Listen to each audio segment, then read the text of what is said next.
segment as we pay tribute to a towering figure in Namibia's history.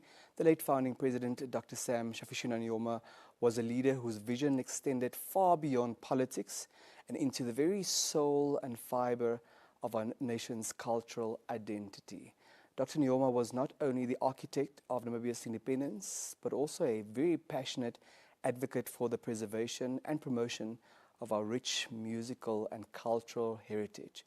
Throughout his leadership, Dr. Nujoma recognized the power of music and art as a unifying force, a tool for resistance, and a means of storytelling that carried the spirit of the Namibian people. Now, his influence laid the foundation for a thriving music industry that continues to grow, empowering artists and inspiring generations.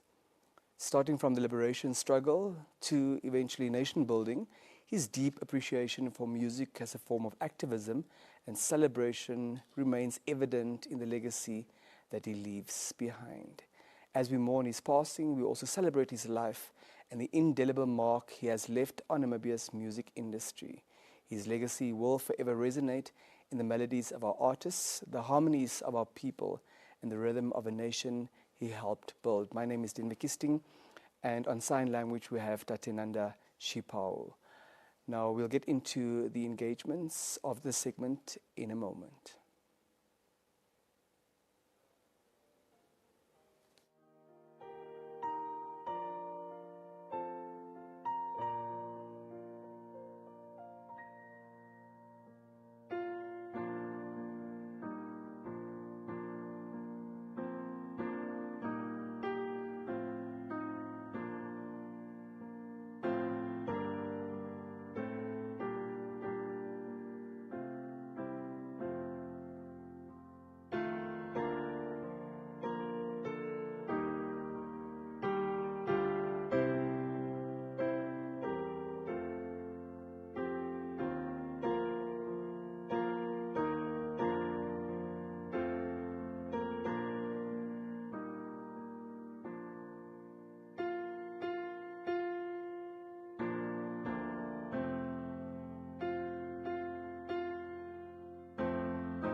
Welcome back. Thank you so much for staying with us. That, of course, a visual depiction of the life and legacy of Namibia's founding president. Now, the late president, Dr. Sam Nujoma, left a very profound legacy that resonates across many sectors, including and not limited to the arts. His leadership, marked by a commitment to national unity, independence, and cultural pride, continues to inspire Namibians and the world at large. To discuss more about his legacy, we joined in studio by artist Setson Wahengu. Good morning, Setson, and thank you so much for making time for us for this special tribute broadcast. Good morning, Namibia. Yeah, how have you been despite these challenging times? We are fine. We are fine. We heard the sad news of what happened, and we are coping. You see, the old man did his part. He achieved what he wanted to achieve, which was to free Namibia. Yeah, though we still have to work hard on unity. Thank you for sharing those sentiments. Now, he's left an indelible mark on different sectors, including and not limited to the arts. From your perspective, what exactly was that impact that he had on our artistic, on our cultural landscape? Yeah, he used to like traditional music, that I can tell you, Ompembe and all these things. And always, before he addressed us in exile, he started singing. Ndamono vakwaita tavaluso. And then the formation of Njilimani, you see, is to encourage. We used to sing redemption songs, the resistance songs that encourage us. So that was also part of our revolution in encouraging the soldiers and the youth. Yeah. What I'm hearing you say is that music was a tool during the revolution. Yes. And a very successful and effective tool. It was a very effective. For instance, Jackson Kawewa, Njilimani, Rashi Hama, So those are the elders that were, they're part of music because, when you are fighting, you have to sing also to encourage yourself. So these are redemption songs that kept us going. Yes. Do you have a specific memory that you would like to share with us of the founding president? To be honest, I was not closer to him like Ndilimani and Jackson Kawewa. Yeah, but yes, I grew up in front of him. To be honest, he was like a demigod to us. We used to worship him. You see, yeah, whereby everyone in exile or freedom fighters, you see, we were all looking up to him. You see, as our father, as our leader, as our liberator. You see, yes. Which are the qualities that you admired in him as a father, as a leader? Which are those attributes, those qualities that you hold dear? It's his intellectual acumen, you see, to unite people. You see, that I can tell you, I said so yesterday, it's difficult to unite black people. He managed, though he's not happy at the level of unity now in the country. You see, we need to unite more, and he was vigorously advocate for development and unity, because there won't be development if there is no unity. You see, for instance, now we have 3 million people with a lot of mushrooms of, political party. We are practicing partisan politics. You see, yeah, so we need to form a government of one Namibia, one nation, to honor Dr. Sam Nujoma. To what extent would you say the values of freedom that you mentioned just now, of independence, of course, and a national identity were part and parcel of his presidency? Come again? How did he live out the values of freedom and independence and a national identity through his presidency, through his work as the president? I really cannot catch you there. Yeah. You shared with us that the founding president was known for his the unity that he was driving towards. Yes. He was known for the independence. Yes. So when he was in office as the president of this country between 1990 and 2005, how did he, through his work as the president, live out those ideals of independence, of freedom, and of a national identity? Yeah, no, look, after achieving the political freedom, there was another fight of development, which is he was vigorously strong, advocate of agriculture, health sector. Yeah, we are talking, we are still at the very, very, very, very beginning, you see, of our development. We just achieved the independence, independence, the political independence. We didn't attain the political, the economical independence. He was vigorously, strong advocating for that, because he knew it could take long. We need to industrialize the country. You see, we need all these kind of things, but it's where the process was difficult. And he knew it, that I can tell you. What do you believe we need to do as a country to unite more? You've expressed concern about the unity. As a country, there is a song he liked that says, "To dila dilenine ndungadish." Yeah. We need to think with all our wisdom, with all our ultimate wisdom. Ultimate wisdom, it means we must include the opposition in problem solving of the country. Yeah, we cannot pay the opposition just to oppose SWAPO. You see, yeah, they must be given task to solve the problem. SWAPO cannot solve the problem alone. You see, we need to be together. Yeah. In your opinion, how can the younger generation of artists continue to honor Dr. Nujoma's legacy? Oh, no, that is just to include him in their work. You see, in what ways? If you are musicians, yes, you talk, he has a rich history. He has a rich history.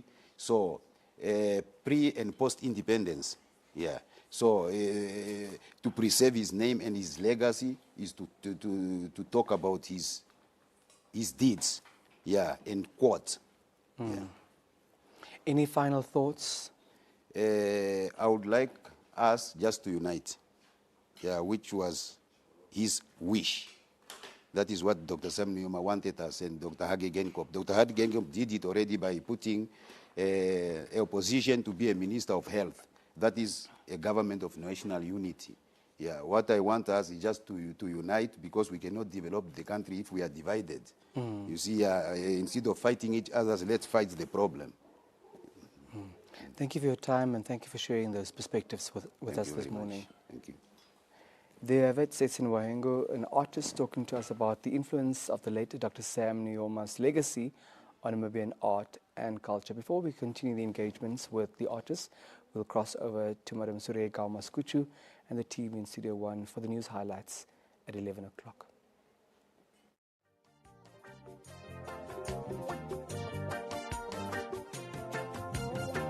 Yeshitulinga ho twa mono ihuna twakala mo uponge kwa moju kwa kwetu vamwe vashala mo vamwe vale manena mo wo mapongo se o twa hukula bakwetwe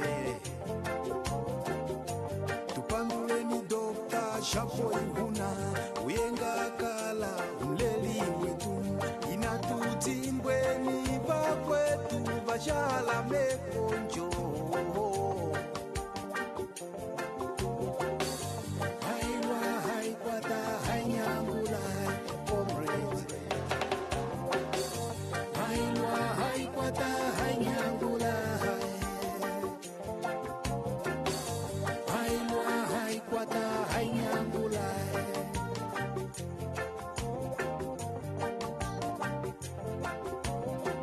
oitendo ya topo mitodateka hondo ya tika mahoti ya pwamuse chijukanyenga mwene oshiri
Shala mekonjo tupia za inyeko Greenwell Matongo Natalia Mavulu Oshio Shamalita Nakatakatashia Ohelao na Fiti Ongoya ya Kayala Udenja Ukongo Sonia Ndati, yo Chief Haidua, Captain Namala,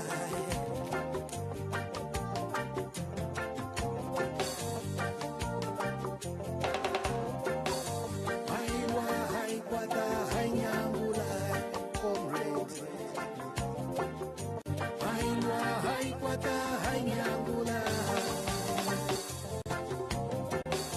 Hailwa haikwata hainyangula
Good day and welcome to your 11 o'clock news highlights here on NBC1. I'm Surya Gaumasguchu. Thank you so much for tuning in.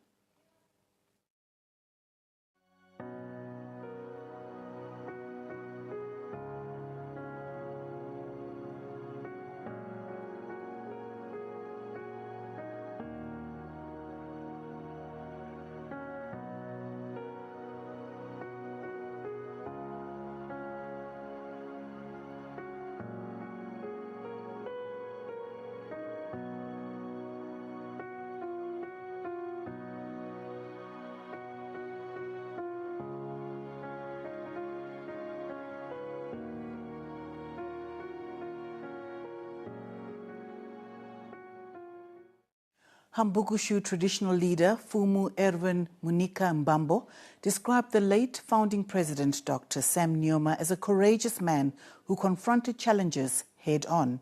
Speaking to NBC News, Fumu Mbambo recalls how Dr. Nujoma frequently visited them and was always eager to join them on the front line.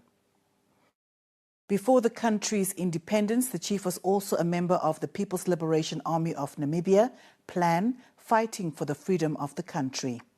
The Hambugushu traditional leader is encouraging the younger generation to take a page out of Dr. Nujoma's book. Our news team also had the opportunity to speak to the All People's Party president, Ambrosius Kumbwa. He says even though he never had the chance to meet Dr. Sam Nujoma in person, he has always found inspiration in his story. Yes, he used to go to the front line. Not like the other president who are keeping on talking to Nujoma. He can go to the front line with his gun, his own gun, AK. Sometimes we stop him with the fighters, we stop him now. We don't want to lose him.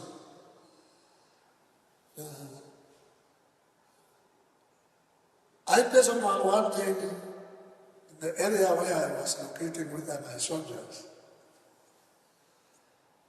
he came and overnight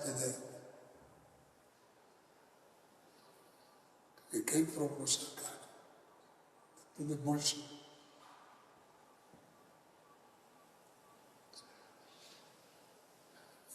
He came overnight in my camp with my soldiers.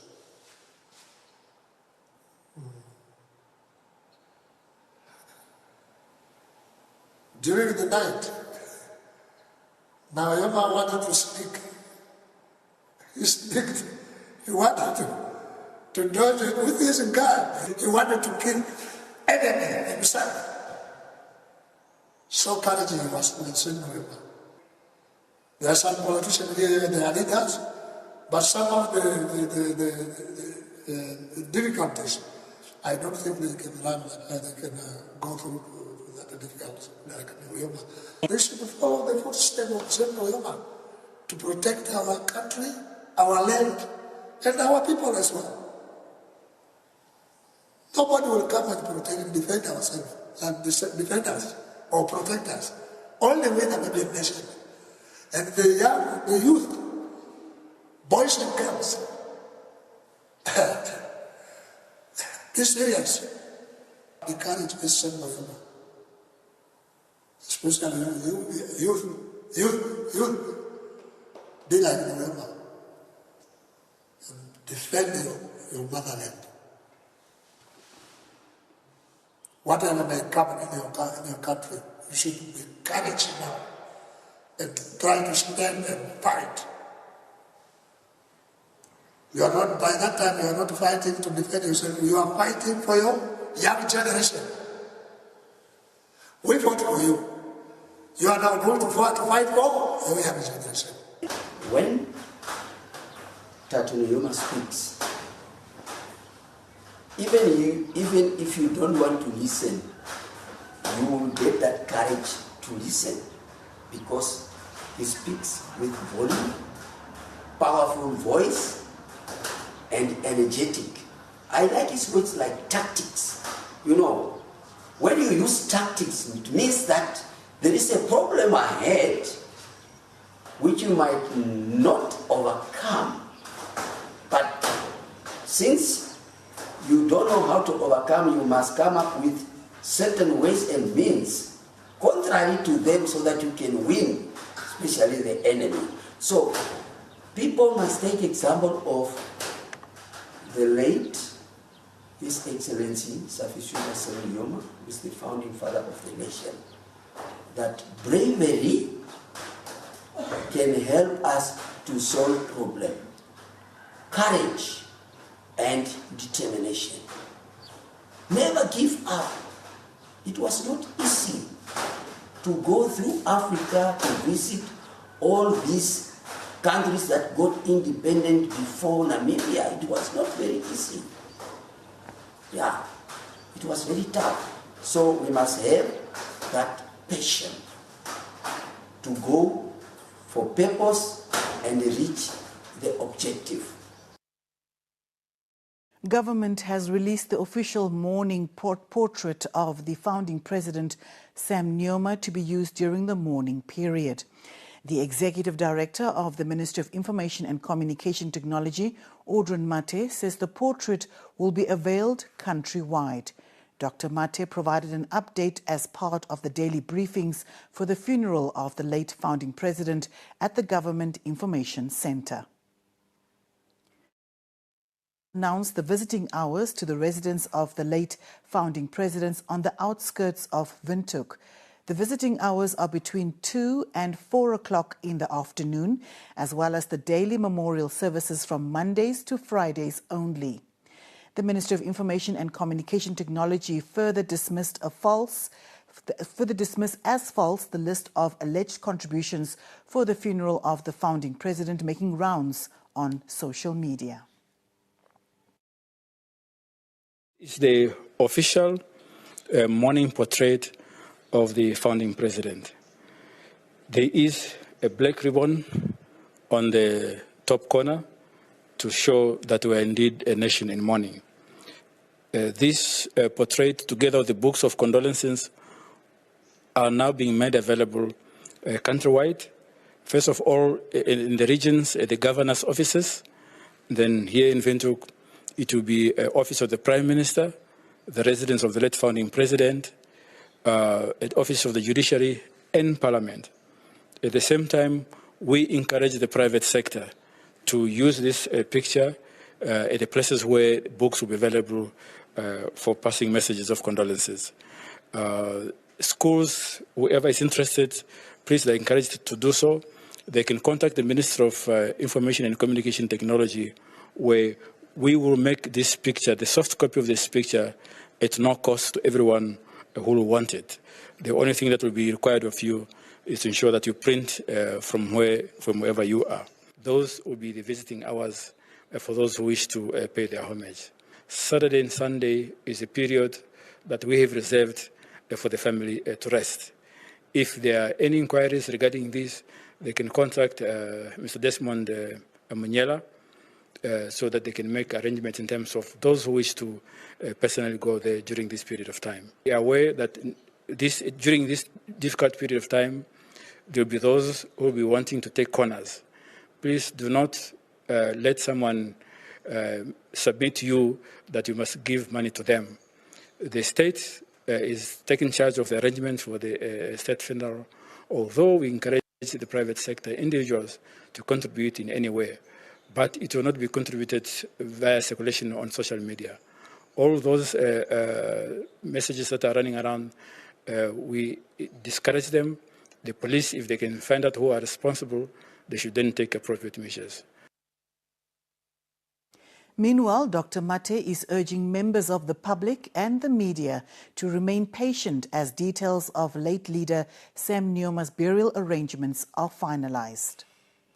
Dr. Mate acknowledges the immense national and international interest in the burial arrangements, but advises that details regarding the date, time and location of the burial will be announced at a later stage.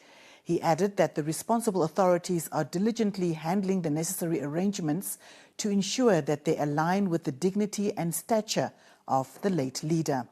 In the meantime, Dr. Mate says the nation must continue to honor and celebrate the life of the visionary statesman who dedicated himself to the service of Namibia. Namibia's High Commissioner to Tanzania, Lebbeus Tobias, says the diplomatic mission is working towards the establishment of a library at Kongwa in memory of late founding President Sam Nujoma. Kongwa is a town in Tanzania's Dodoma region where the late Nujoma and other Namibian leaders stayed during the liberation struggle. Tobias, during an interview with Tanzanian Broadcasting Corporation, revealed that the plan is to use the 3 specific blocks that housed freedom fighters to set up the library. There is a specific room where our founding president, Comrade Sam Nujoma, has lived. And now we have decided to ask the authority of Kongwa so that this room could be named after our founding father, Comrade Sam Nujoma. I have been in communication with his office since, as I said, 2021, and himself, the founding father, has accepted the request that we wanted this room to be named after him. He accepted, and he gave us his concern. He gave us the reply to say, yes, he is really in agreement that it should be done exactly as we wish it to be done. Our aim was really indeed to make sure that we gather the important information about the liberation struggle, how he has been living here, what he has been really doing in terms of preparing the other fighters to go back to Namibia and liberate the country. Ovamboland Regional Governor Sebastian Daitunga has opened the book of condolences in honor of founding President Dr. Sam Nujoma this morning. Daitunga emphasized the founding president's immense contributions to the nation, describing him as a selfless and visionary leader. He says the late Nujoma's unwavering dedication to Namibia and Africa will be remembered for generations.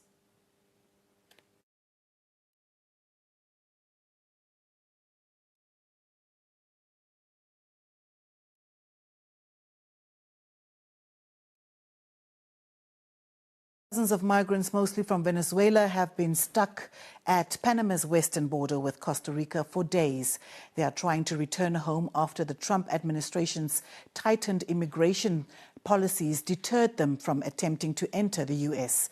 The president of Panama says he's considering sending them to the border between Colombia and Venezuela. Al Jazeera reports. To move forward or return home. They say they gave up on reaching the United States after President Donald Trump ramped up deportations. I have been here for 4 days already. We're trying to enter Panama to reach our country, but the Panamanians won't let us in. Tensions flared this week as Panamanian riot police blocked a migrant caravan from crossing into the country. On Thursday, President José Mulino said he's considering flying the migrants to Cúcuta on the Colombia-Venezuela border. Sending them to Venezuela from Panama is not feasible. We have no contact whatsoever with the Venezuelan government. However, we are exploring the possibility that with this reverse flow, we could fly them from Panama to Cúcuta in Colombian territory and establish appropriate and feasible transit from there to Venezuela. Panama and Venezuela severed ties last year after Panama joined other Latin American countries in questioning the fairness of the elections that kept Venezuelan President Nicolás Maduro in power. Many of these migrants originally crossed into Panama through the deadly Darien jungle. Panama's security ministry says they'll have to undergo biometric criminal record checks in Costa Rica before being bussed into Panama for repatriation. Meanwhile, the first U.S. deportation flight carrying 119 migrants from Afghanistan, China and other Asian countries landed in Panama on Thursday. The move comes just days after President Mulino met with U.S. Secretary of State Marco Rubio and as the Trump administration pressures Panama over control of the Panama Canal. They're temporarily lodged in a nearby hotel and then moved to a special shelter we have in the Darien. And we hope to be able to take them from there out of there as soon as possible through flights paid for by the United States. This is one more contribution Panama is making in terms of migration. Washington's pressure campaign appears to be working, pushing some Latin American nations to assist in speeding up deportations from the US and accepting migrants from countries that have so far been reluctant to take them back. Alessandro Rampietti, Al Jazeera.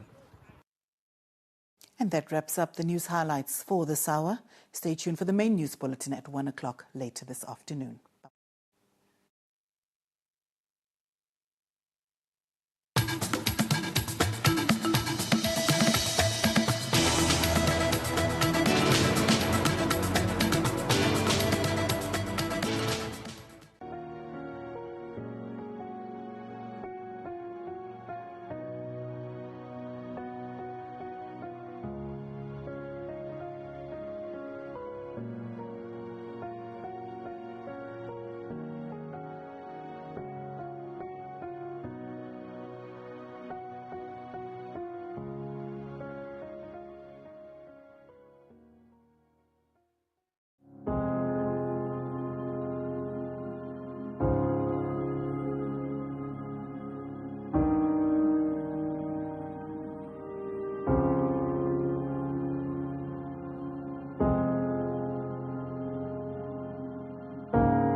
Well, we decided that in the Politburo, the Central Committee of SWAPO, that we face the arrested illegal South African administrators in the country, whatever the case may be.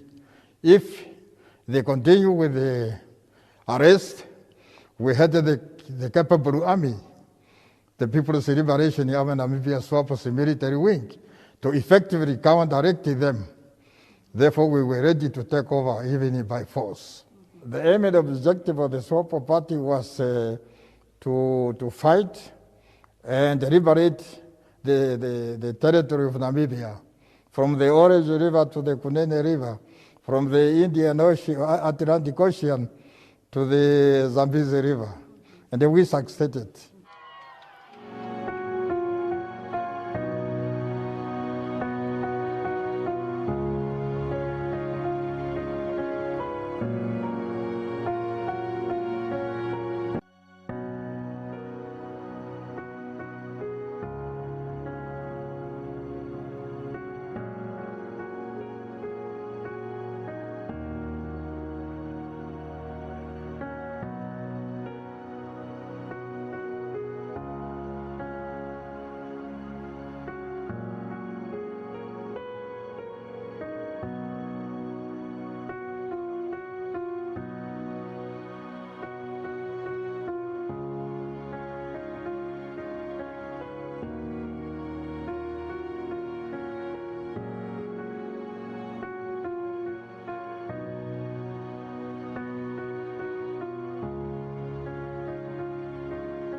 Welcome back. Thank you so much for staying with us. Thank you also to Madam Sureka Maskuchu and Team Studio 1 for the news highlights at 11. You are tuned in to a very special commemorative tribute broadcast as we continue to pay homage to the life and legacy of Namibia's founding president and father of the Namibian nation. Now, Papa Shikongeni is an internationally acclaimed visual and musical artist, making him a very rare species in the world of art. Papa is inspired by the spirit of his departed former freedom fighter father, that's Gabriel Shikongo Nunyango, and his great-grandfather, Shiweda Shamlungu, who was a warrior during the Namtoni battle. This morning we have the pleasure and the honor to be joined by Papa Shikongeni. Walalepo. Nawa kume. Marakotate. Nawa. Yeah. Please talk to us about your early experiences growing up and how that culminated in you pursuing the arts, both visual arts, but also music. No, the early grows up as a child from Okahanja, grew up in Okahanja, and if people know that Okahanja is the land of music, many musicians came from Okahanja. So growing up also in Okahanja, we were always playing concerts. We used to say concerts, like Ovirishe. In those years in schools, competitions at the hall. So my early age, music was within my ears because in our house, my grandmother used to brew some traditional beer and sell some meat. So there used to be Ovambo people from their compound. So they used to come and play traditional music at home, performance like on a Friday. Even Tatequera and Lexidon, they used to come and play there. So I grew up in the ear of music, and I come from a mother who was also singing the choir. And my father was singing liberation songs, one of my father's songs. So it's within the blood. It's the DNA, yeah. So this is how I grew up with music. Thank you for sharing that with us. Now, because of the time and what was happening in the country at that moment, your songs also reflected the struggle and the pursuit of independence and wanting to free this nation. Talk to us about that, please. Music, when it comes to music, growing up with our fathers who were liberators songs, and knowing the late, the hero, the legend, to me is a warrior. Shafui Shuna is a warrior. Even the name itself, Shafui Shuna, the birth of the man, So growing up and there having those fathers singing songs. So for me, music has been with me. And when I also went to exile, joined in the plan in exile in Lubango. So for you to be encouraged, for you to be a warrior, there was music every time when we were in training. So there was a lot of songs that were even been songs when you came to the end. It was inspiring me when I was in exile. Nujoma wa Namibia garinyon tumba. E makomera Namibia garinyon tumba makoma tuyaro mepa eno tumono njira. So when those songs come and they are praising same Nujoma Shafweshuna. So within you, when you are a musician, and we as African people, we are the people that can having problems or during war. African people are people who can be angry in the war, but they sing. So that's the amazing thing of us as African people. Does it tell us about Africans as a people, to despite the hardship, still resort to music? Because as African people, from the birth of a child already, from the way if you are harvesting, there's already music. So we are born with music. That's why all over the world, if you see who's musicians, it's African people. We have the rhythm, with the spiritual rhythm, because we come from ritual families. So it shows that you cannot have anger or you cannot have freedom without a song. You cannot have celebration without a song. So music for us is something that keeps us, because music is spiritually, and as African people, we are spiritual people. And it has always said that sometimes when you look at Shafweshuna, they look at him as a leader, but for me, I look at him as a spiritual being, because he went through Hosea Kutako's legs to go to exile. So as African people, we are spiritual people. We are born to be warriors, and we are born to be different from others. And that's why Nujoma was different. And that's why he himself, if he speaks later, there is a sound of music. Because also in African way, when you ask how is it so efficient for music, is that when we speak in our language, it's already a song. No, Walalapo. It's like a song already. Now, number 2. You see, so there's melody. It's a melody already. Yeah, so that's why we have to have music as African people, and music, as Bob said, if you feel bad, hit me with music.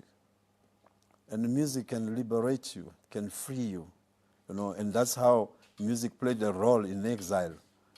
It's only that when independence comes, music is no more seen as a role of liberation. Why is that? I was going to speak to you about how music has evolved, but I'm happy you're touching on it, that your observation is it's no longer a tool for liberation. Why is that the case? The case is because when we come back, we try to look at academic. You see, we forget as African people, we are more skillful people, we are more gifted people. So now we have people with papers that is leading us. Sam Nujoma didn't have a paper. He was he was a selfless person, you know. So he sent people to school. So he understood that within ourselves, there is creative people. So now I think is a time that the Namibian government must realize that it is not about paper, because we were born with that paper. We were born with gifts and talents. You understand? So it is very important that they have to realize that every time, even if they do lorries, you know, during their party elections, what do they bring in? What do they use musicians for? Bubblegum. You see? When people come from, a delegation come from other countries, go to the airport, what do they do? Cultural group, use it for bubblegum. Why is it only for that time? You see, so things must change to realize that we can't live without art. How do you dress? A nice suit, from a fashion designer. I went today to commemorate my president as a warrior because I was a soldier in Angola. You see, but it's a design from an artist. Yeah, so those are the things that we have to understand, that art plays a role. What is media? It's art. Without this video, it's artist. It's also part of art. So to what extent did the founding president acknowledge the role of the arts in our society? You see, already when he stand up and you hear a song, Sema Oripeni, it's already art. And I always say that politicians are artists. They just do poetry. When they speak, their speech is just art. You see, and for Tatekulu Nujoma, when we came from exile in the independence, because we are the artists from post-independence, so art was instrumental in the time of Nujoma when he was leading. You know, there was cultural festival, there was exhibitions, there were music, you know. So it depends whose leader is leading and what kind of spirit that leader have. So Sam Nujoma had that spirit, because that's why I came from the 90s as an artist today, you know, and we are different from the artists of the 20s, you know, generation. So in Nujoma, when we came back from exile, boom, music was there. People were singing. Do you have a specific memory of him at a concert or appreciating the arts? No, my memory of Tatekulu Shafishuna is the first time when I was in Lubango, when he has to come in commanders. When that time there was a translator, Salem, the time of Shindondora Kemanya. Those were our commanders in Hinyeko Training Center. So there was Tatekulu Peter Moshiange. So he looks the same, because Peter Moshiange, when he came, so we all thought that was Sam Nujoma, because they had the same beard, you know, white beard like me. So when Shafishuna came, and then commanders, that was my moments that, wow, this is the giant, this is the warrior. So from there, we became fearless warrior. And one thing that he gave us that time, he said, On tondiwe okapara kaira. Your enemy is the cleanest face or a beauty face. So you must be careful. Don't just see something beauty. It might become your enemy. Yeah, and also when I met him, after independence, I met him, I visited him, also at the farm on a birthday. So I also visited him at his office when it was opposite the parliament. And we spoke, and our conversation was about herbs. He was talking about how can we bring up traditional herbs to be recognized, because I'm a herbalist. So we were speaking about to write a book about it, you see, how to come up with a herbalist book in Namibia. You see, so he was a jack of all trades, man. He was gifted. He was everything he wanted to touch. He knew the importance of nature. And the difference of Sam Nujoma to other leaders for me is that he was carrying the spirituality of his ancestors. He was carried by ancestors, and he was always having them by himself. That's why he spoke about our ancestors when he speaks Hendrik Witbooi, Maharero, Hosea Kutako. So it was a visionary man that was given a vision. You know, so to me is how I look at Tatekuru.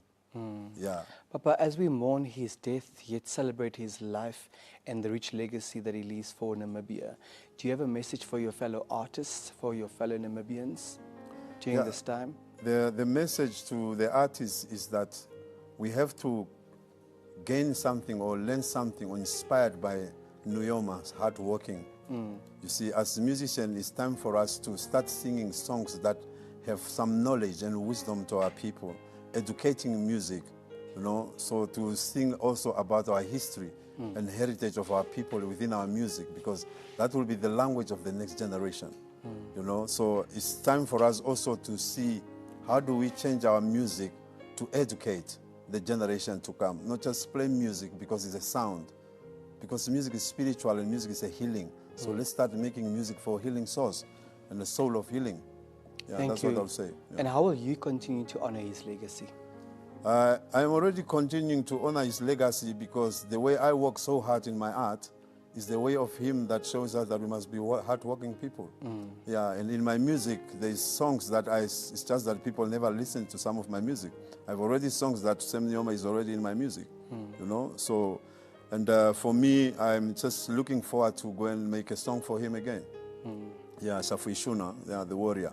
Yeah, the fearless warrior for me. Yeah, he was not a president to me. He was a father. There's a difference between a leader and the father.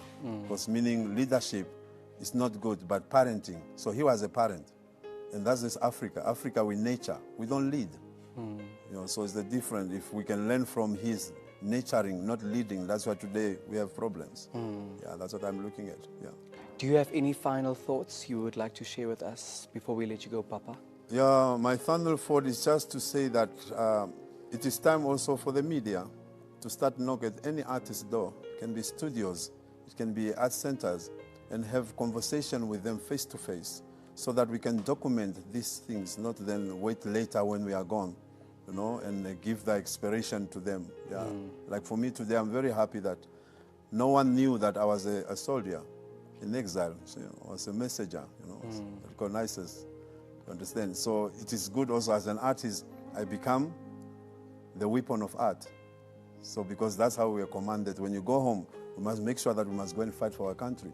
So I went to the war of visual arts, you know, because that time there were only white people doing art, you know, paintings and that.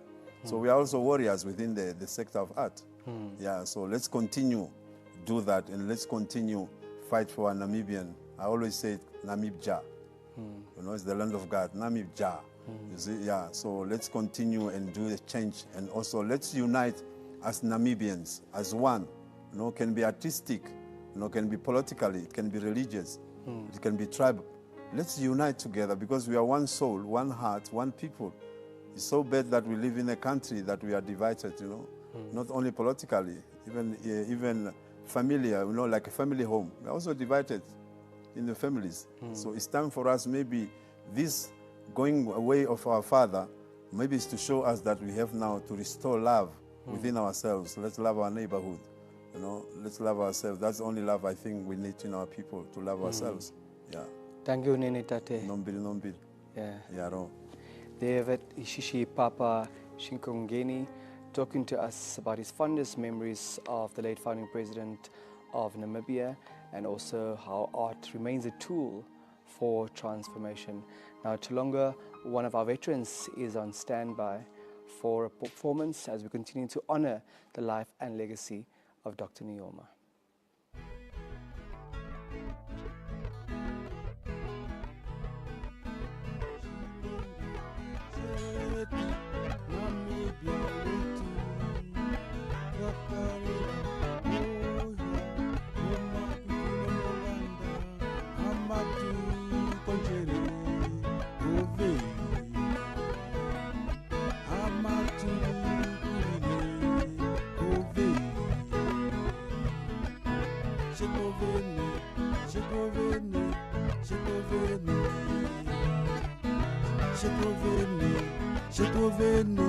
J'ai trouvé ayo mama Namibia, ayo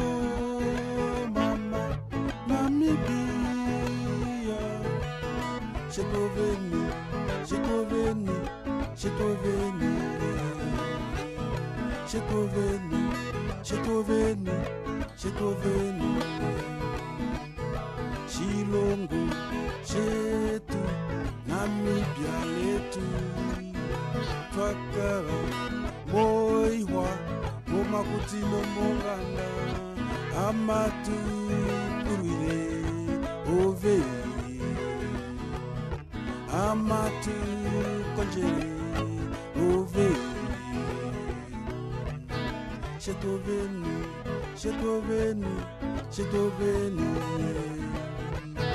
Chetoveni, Chetoveni, Chetoveni.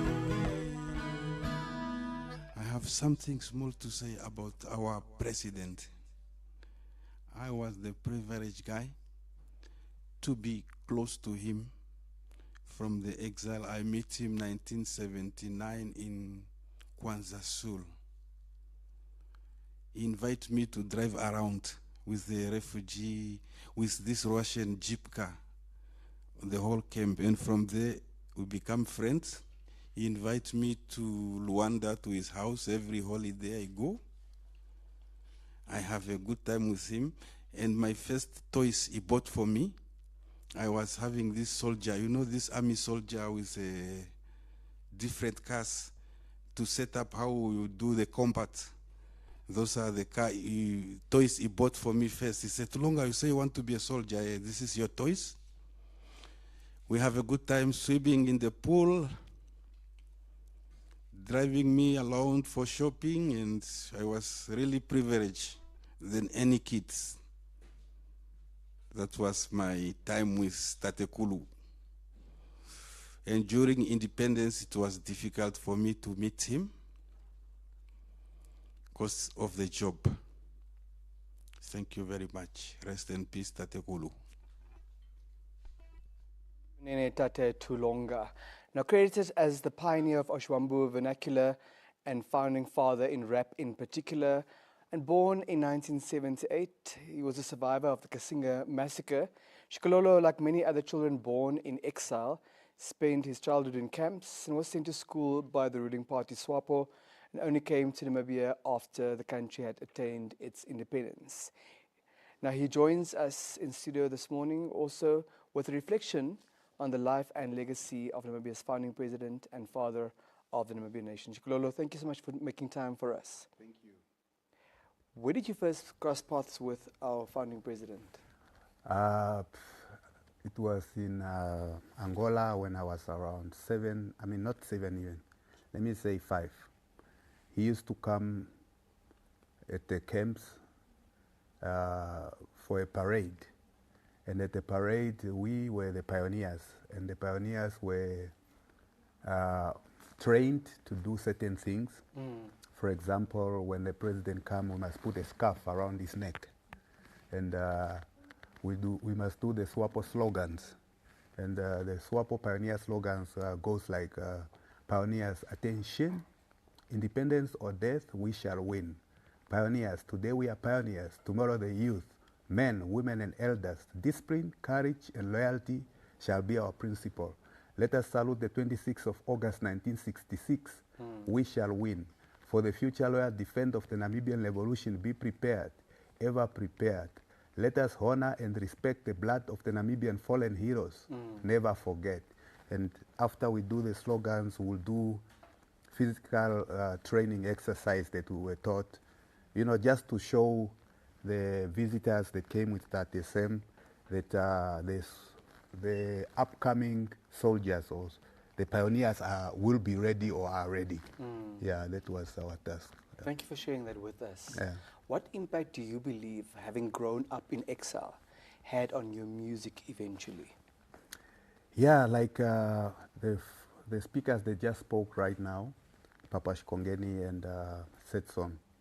Music was, or let me say singing, was the inspiration all around us when we were in exile. The soldiers are singing day in, day out. We as pioneers, we were singing. When we went to Europe, for example, some of us were taken to Europe, Czechoslovakia, GDR, Cuba, I was in GDR. Now in GDR, we would also be taught songs that are in Oshiwambo for us not to forget our mother tongue. So music was also to keep us with our mother tongue, also to make us know that we have who's our leader. Our leader is Tatesem Awetu.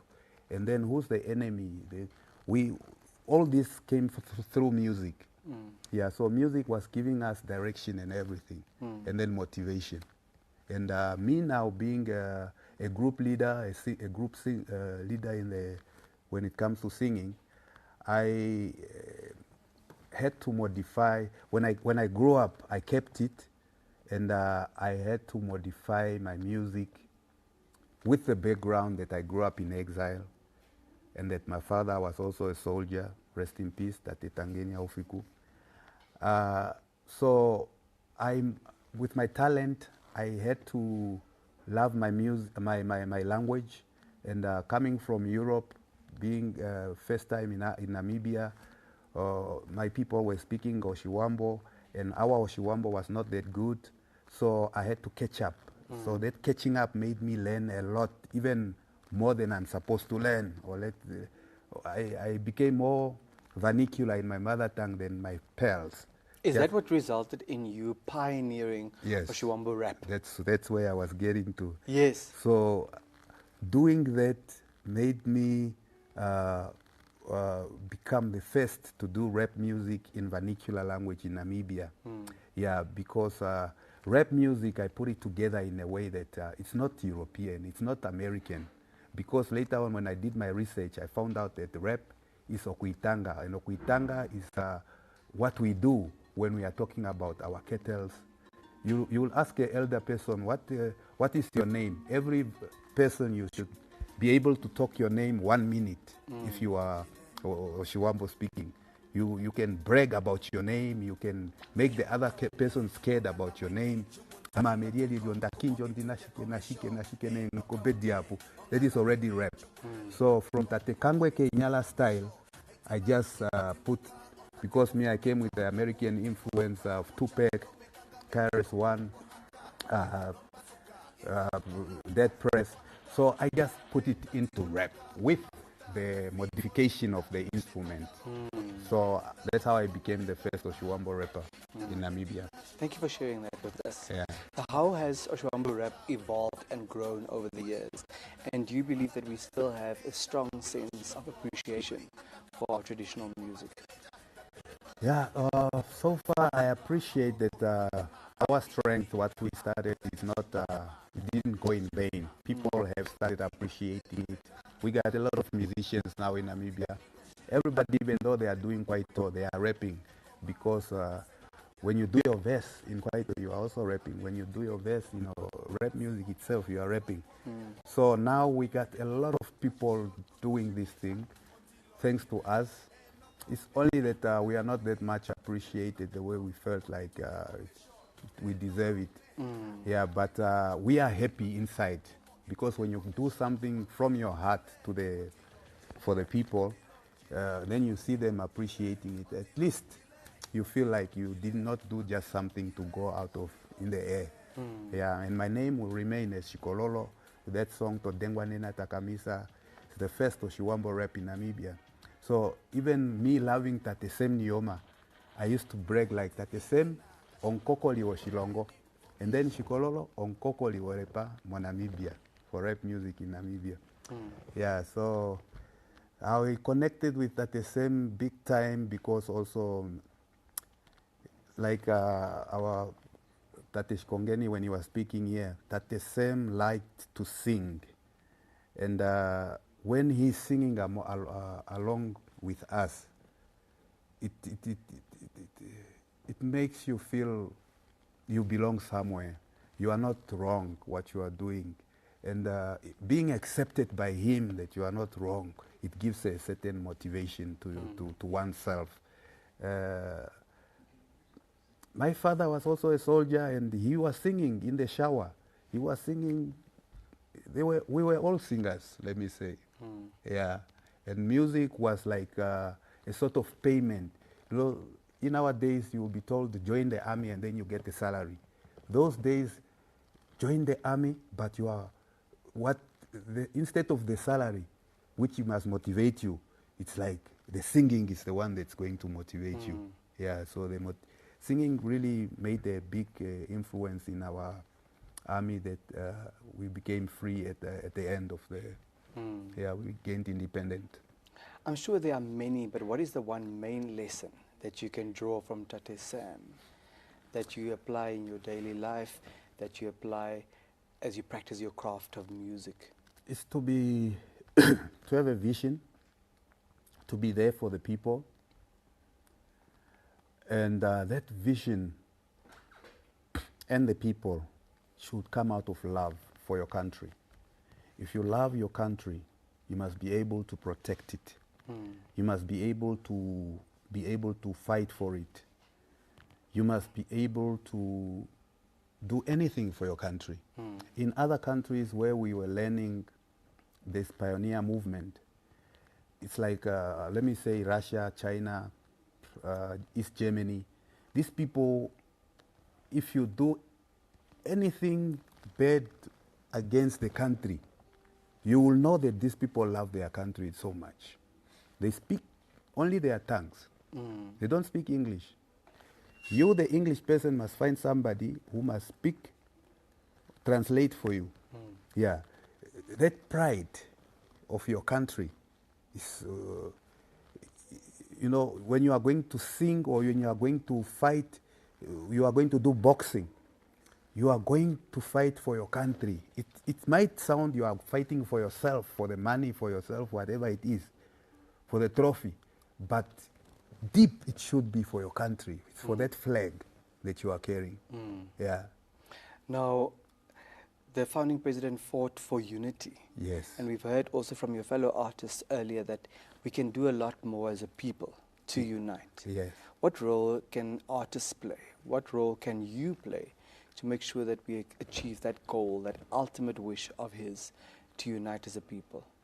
Okay, through music, we have already united a lot of people because if the song is good, it's good.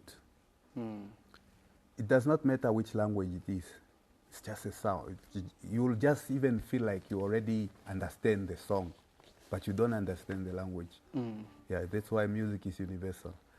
So for the youth, let us continue doing music for our country. Let us involve what is part of us in our music, not imitate. We imitate too much. We must get our own genre. We are so unique. Everybody is unique in their own ways. So we must take notice that we are also unique. And if we do it our way, our things are going to be loved over there. For example, as we do this on Pembe, we jump on top of each other. Now, all we have to do is take that camera that shoots from the ground when the guy is jumping in the air. And then when he's in the air, you are also shooting. And then there's another one coming from another angle when the guy is coming down. And you put it on Viva Channel or MTV. They are going to ask, who are these people? Which country are they from? Yeah. So we must not run away from what we are. We must just do it properly. Do it, modify it properly, and shoot it. We are going to be appreciated more because what's needed in art is uniqueness. You have to be yourself and you have to be unique.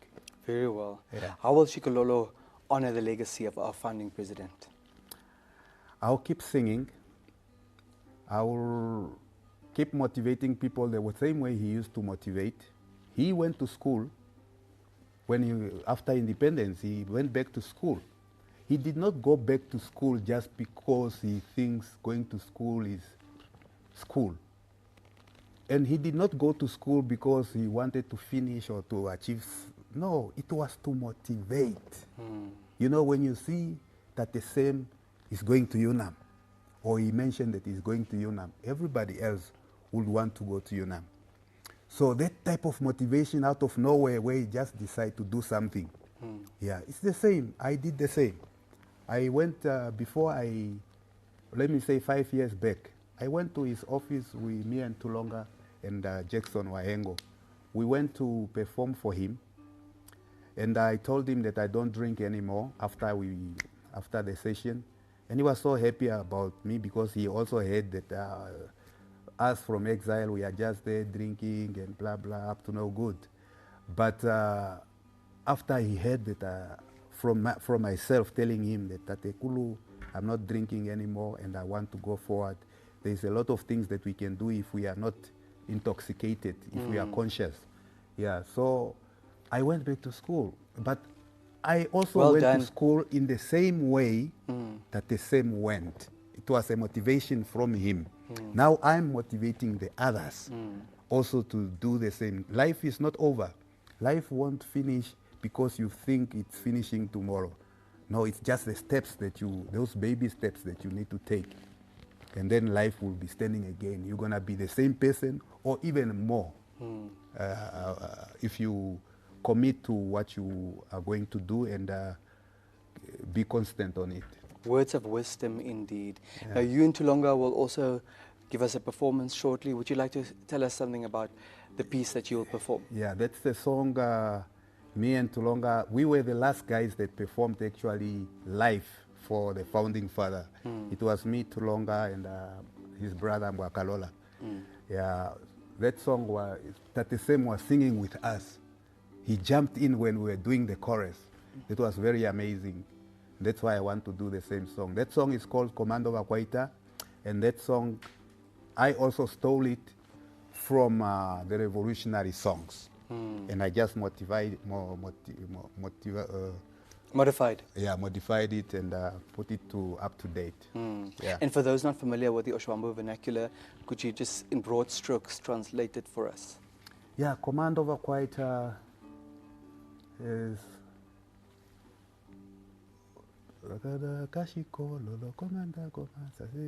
it's like it's saying, let us go forward. Let us not wait. Time might not be on our side if we are waiting too long. So for us to eat our fruit or to gain what we were fighting for, we must fight until we win. Yeah, and then after winning, in our country, we are free, all of us. Indeed. Together. Yeah. One Namibia, one nation. Now, before we allow you to perform, any final words, perhaps a message for your fellow Namibians? Yes, take what Tate Sem's action was very serious, because Tate Sem was not just a speaker, he did action. He went to war, that was action. He spoke first, and then he went. And take risks. He took a big risk.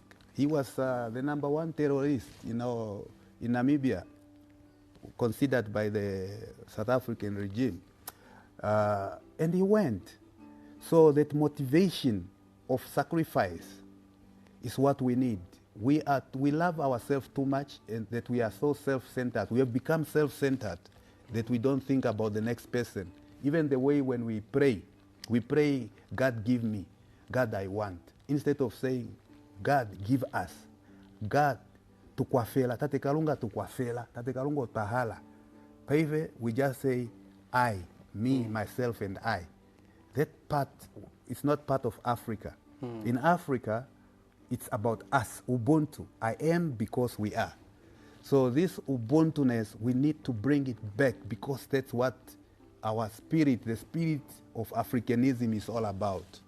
So I want us to love each other and to unite and keep that Ubuntu Africanness with us. That is what Tate Sem, Tate Kwame Nkrumah, Tate Julius Nyerere, Tate Kenneth Kaunda, Tate Robert Mugabe, all these guys. Tate Kulu Nelson Mandela, all of them. These are the era of Tate Sem people. These people were fighting for total liberation of Africa. ANC, ZANU-PF, Frelimo, SWAPO, all of these guys. These are liberators, revolutionary movements. Tate Shikololo, yes. we bedanken ons sehr herzlich bei Ihnen. Wie wissen Sie, dass ich Deutsch spreche? Ja, Sie haben gesagt, you were in the DDR. Natürlich. Yeah. Dankeschön. Thank you, Nina. We look forward to the performance and thank you for sharing those very beautiful memories and insights. Alles klar, kein Problem. Yeah. There you have it, veteran artist Shikololo talking to us about his fondest memories of the founding president, but also with a very serious clarion call to Namibians that we need to love one another.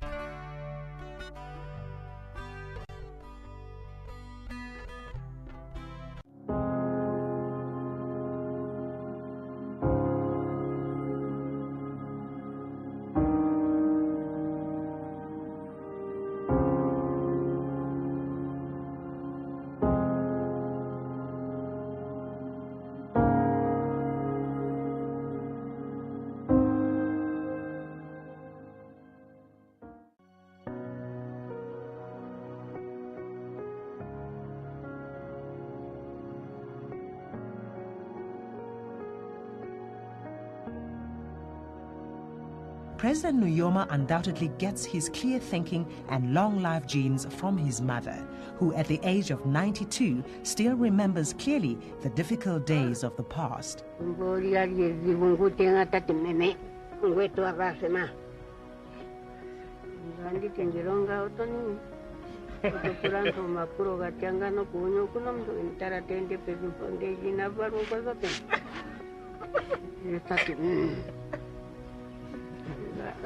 Kuna nonjebo. Kuna njem. Umwe ekakunyari mota sikama nalio kugo ngombe yaro. Twachigaro kebumbo. Ali rongorora kwikuti konjem. Ali sikikochi kuti chimwende chitarerera no. Ndembwari suzumike pombanda jomse wanja. Amohanti kudika. Ngandi tio. Nina hoto todo zipaganjo tiku zonda popin. Otozi pagan chotoron wironga biuri muyo kuzipaga. Digo yonda pironga yendi kusepunguka rinoronga. Pagan dike torongo ngashina na to burun toko dipago koke kusana montungo ko entera. Nino ai kendi kuyonda pundigo kundiko kukuse. Hako torongo.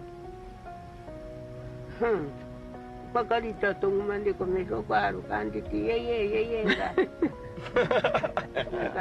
Oto dipagi ke toko dipago koke kukusa montumbi o pironga oye. Ninandi kuyonda pironga yendi kusepunguka rinoronga nimo.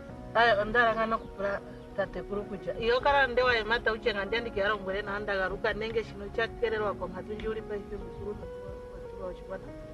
Ay gashingi noyo chirongo shamanguruka.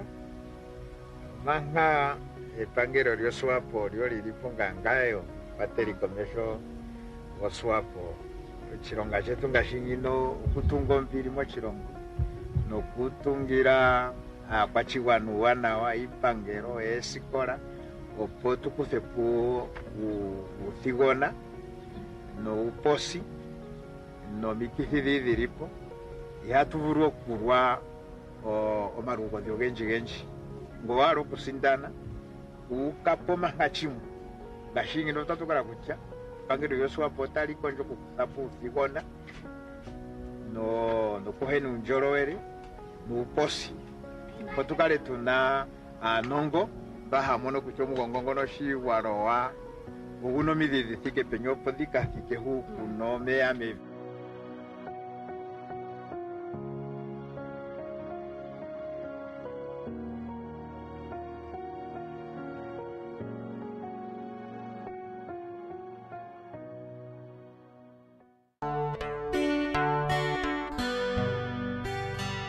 An intro. That can be an intro. In peace, comrade Nujoma. We shall never forget you. Rest in peace, comrade Nujoma. Rest in peace, comrade Nujoma. Rest in peace. Já foi runa, We shall never forget you. Rest in peace, comrade Nujoma. Okay, can we start now with the song?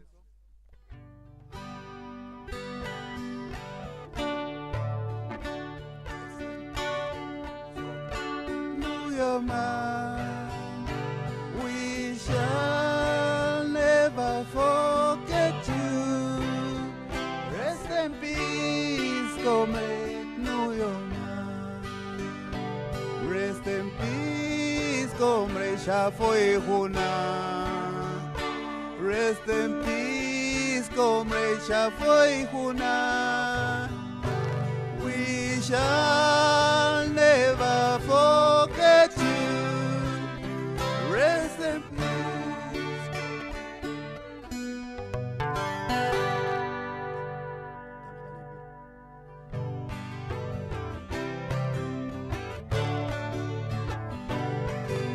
Nakada kashiko lolo, komando bakwaita.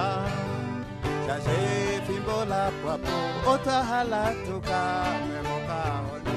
Fire, oyo mpili etu, olo enyanyu kuse, tanyanyu kwangele turimo, Namibia sotwa wana. Ekwelila tanyanyu kwangele turimo, SWAPO etu sotwa wana.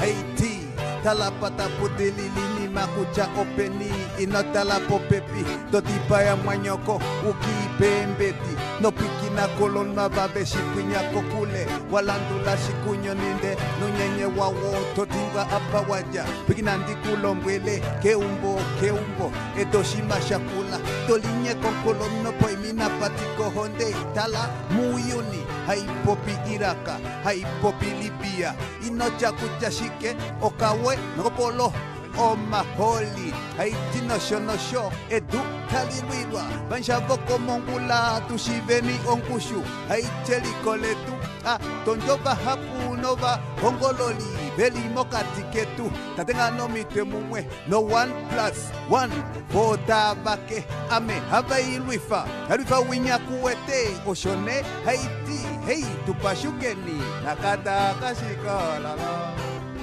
Komando bakwaita, shashe fimbola papo, otahala tuka memoka honi. Fire, oyo pili ekwelila, tanyanyo kwangele tu, Namibia sotwa wana. Ekwelila tanyanyo kwangele tu, SWAPO etu sotwa wana papa. Kapwendi shishi kucha, boli ovano bange, omwame batala, beli nekelange. Ombiri kapwendi shishi nga shopomanga, dali ikopola, shalongo, mwalipo, dimutale momesho pondi shiveshi mahala. Ame okana keni, takamifa, ondupo na ise, onjila, oile, dashiche kondopolo. La pumbwa keshe fimboli, ulike onjila, ela, ndulafano. Panamibia bakwetu, keshe umwe na shae. Ashikene, tutungenyo shiwana shishetu, paife fimboletu, ita iya ihulu. Bota pai fotole kwete monshila, pai fotole kwete monshila. Bota pai fotole kwete monshila, pai fotole kwete monshila. Amiti kwata konshila, telo heitenge kontwe, kukwata konshila, kaumeto kengelelwa, onto hokata nauka, neta uya ukulie, Namibia bakwetu, geshe umwe na shae, ashikene, tutungenyo shiwana shisheto, egwelila, panyanyo kwangeleto, silongo seto, egwelila, panyanyo kwangeleto, Namibia. Ekwelila tanyanyo kwangeletu, Namibia satawana. Thank you. Rest in peace, comrade Nujoma. Rest in peace.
Nujoma, the first President of the Republic of Namibia.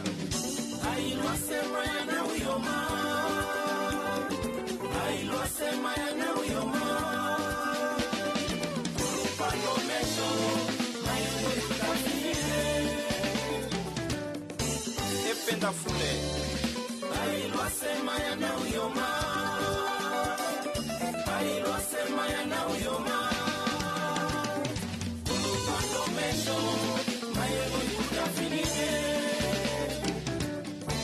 Ependa fule lo shiwana tate kulu Sam Nujoma. Tate kulu Sam Nujoma, the African statesman. We love you. Long live Nujoma. Long live Namibia. Long live Africa. Let's unite people. Long live Nujoma. Long live Namibia. Long live Africa. Papa Sukali. Welcome back, Namibia. Now, the passing of a founding president leaves a lasting impact, inspiring artists to express their grief and honor their hero. A tribute song becomes a very powerful way for the community to remember and reflect. This morning we're joined in studio by Papa Sukali to talk to us about his tribute song. Good morning, Papa, and welcome to this special tribute broadcast. Thank you so much for making time for us. Yeah, good day, MBC, and yourself. Yeah, it's been a couple of overwhelming days for Namibia and her people. How's it been for you, Papa? Yeah, it has been quite a heavy moment. It's I have that void in me. It's a sense of emptiness in myself, and you know, the passing of the great man has not just impacted on me, but I believe on many people. So yeah, and I'm here just to appreciate, you know, what he has done, and the song that has been playing is just a dedication. I'm paying homage to the great man. Actually, the song is titled The African Statesman. Yeah. Yes. How have you been coping with that sense of emptiness and that loss? Yeah, like I said, it's very difficult to say. You have that feeling of emptiness on one hand, and it's quite an emotional thing to most of us. But on the other hand, we should also be able to celebrate the fact that, you know, our founding father has been there for us. He's been a symbolic figure nationally, and he's been also a world leader, and he's been an African leader, and it's on that basis that we just want to pay tribute to him, and we should actually convey our message of condolences to Mekulu Kovambo and also the children, including the bereaved family. In fact, the whole nation. We are grieving, and we have that sense of loss, and yeah. Is it your sense of loss that inspired you to pen this tribute song? Well, look, this song is not a new song. Maybe I should just clarify that. I made this song 15 years back, but you see, the fact that, you know, he passed, you know, it befits the moment. And it's on that basis I believe MBC called me just to come and explain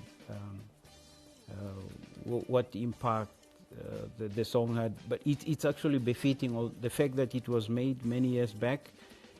It's befitting at this time of loss, at the time of mourning, and so on.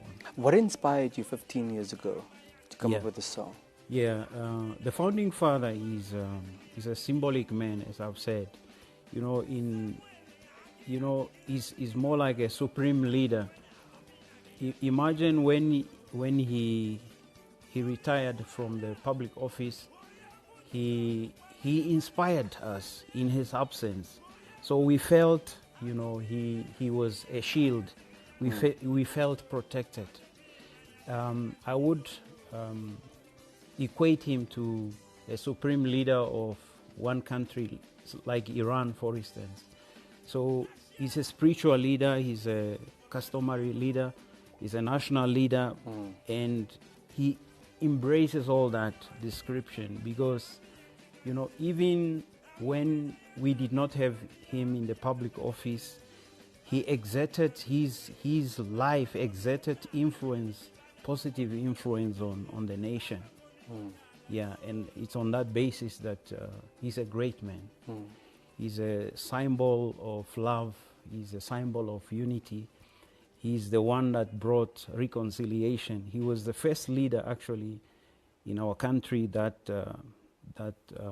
was able to unite all the forces, people that had different values, people that had different beliefs, and so on. He brought these people together in the name of reconciliation. And on that basis, we should look at him as our, supreme leader. And I just want to add the fact that, in my language, we say he's a tungwaja sigirironbepo. So he's a shield, and when that shield is no more there, like we were talking about the sense of loss, the sense of emptiness, it has impacted on us as individuals and as a nation. Yes. I want to take you back to when you wrote the song 15 years ago. What was the creative process like, and how long did this journey take?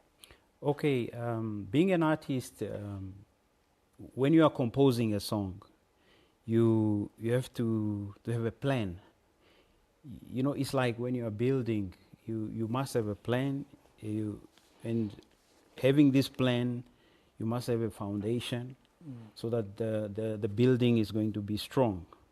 If you do not have a strong foundation, obviously, you know what will happen to the building. The same thing happened to the song. The song that you are making today should have an impact, not just today, also in the future. So what I'm saying is that, before you come up with a song, you have to think of the plan. You must think of what should you put in the song, so that your children's children should be able to be inspired. They should not be able to feel ashamed to listen to the song, because the song is a historical thing. It will be there even if you are not there one day. So yeah, it's a process that you have to put in. You have to put all the energy in, and you must be able to produce something that will be, impacting on the lives of those that are listening to it now and also in the future. Were there specific incidents, were there specific memories that inspired that plan that culminated in the song? Yeah, I was thinking of, I was actually imagining when the founding father was on his way into exile. For instance, he would take a telephone and call Julius Nyerere, the then president of Tanzania, and then in fact, by then you had Tanganyika and Zanzibar before Tanzania. So he would call the late Nyerere and would say, "Look, I'm on the way. Prepare to Romea Pomzile, it's like prepare, put the water, I'm on the journey, and so on and so forth. So the song basically, it talks about his journey from Namibia into exile. Yeah. Did you have any specific encounters with the late founding father? Yeah, I've met him several times, and you know, he was always an inspiration in the sense that when he talks, you know, it's somebody that that gives you a sense of hope, and he's been always that father figure to most of us, to the people of his generation, and also those that came later, and also us and the young people. So yes, we have had some contacts, although not at the personal level, but yes. Yeah. Now, following the death of the founding president, have you been inspired to come up with a follow-up to the song that's 15 years old? Yes, I'm actually working on something new, and we actually, because I play in a band called Volcano Vibe, and myself and King Claude, we spoke about it. We are planning on coming up with another song, a follow-up song, just to bring it out to the public. So I'm not so sure how long it will be, because we do not use electronic devices. We use guitars. It's a live process where you have to write, you have to play, and so on and so forth. It's a band. It's a live band. Yeah. Do you believe the sense of loss that you're feeling at the present moment will impact the creative process of the second part? Yeah, look, obviously, there's that feeling of emptiness, and obviously these are emotions, and we believe that you know, the passing on will definitely have an impact on what we are going on the process, and also on the project.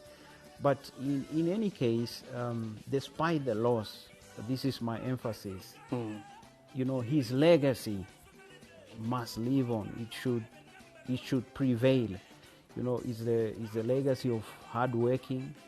You must have known that the old man participated in many national projects, and those projects are standing out. I can mention one, the railway from Tsumeb to Ondangwa, for instance. You know, the agricultural projects around the country. He was a man of his word. He was a hard-working man. You know, these kind of things must inspire us. And believe you me, the founding president was a cultural man as well. He was a man of customs, a customary man, and he through cultural standing and position, he was able to inspire and exert influence on issues of culture and music. You know very well that there was a group that he chanted with at some events called Ita Akada. So the president was not just a national leader, he was also a musician in the context. So he was there to inspire cultural issues. He was there to promote customs. You know, for instance, Olufuko is also one aspect that he advocated for. He strongly, you know, believed in cultural values, traditions, and this type of things.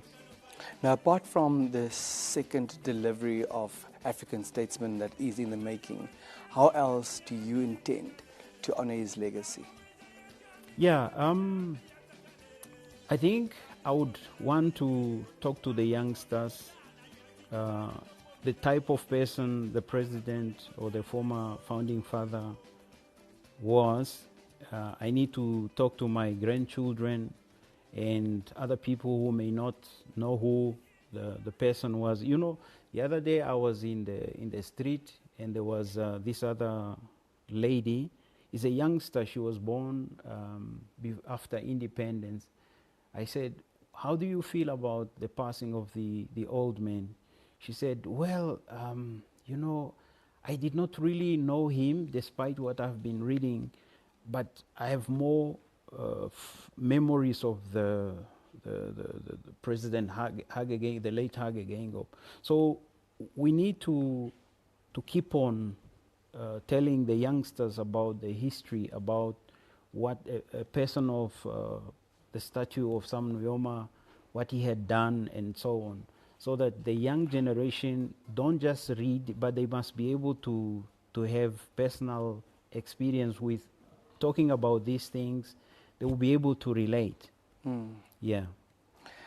Any final thoughts before we let you go? Yeah, well, I just want to say, as a nation, we should be inspired, we must work hard, and we should not let the legacy of our founding father despair.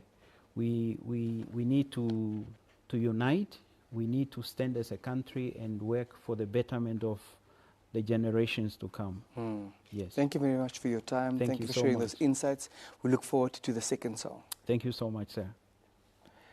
The creator, the curator, the artist behind African Statesman, born some 15 years ago, Papa Sukali, talking to us about how that song had come about and how it's relevant now more than ever. We'll now look at a performance by Shikololo, whom we spoke to earlier, performing his song for the late founding president.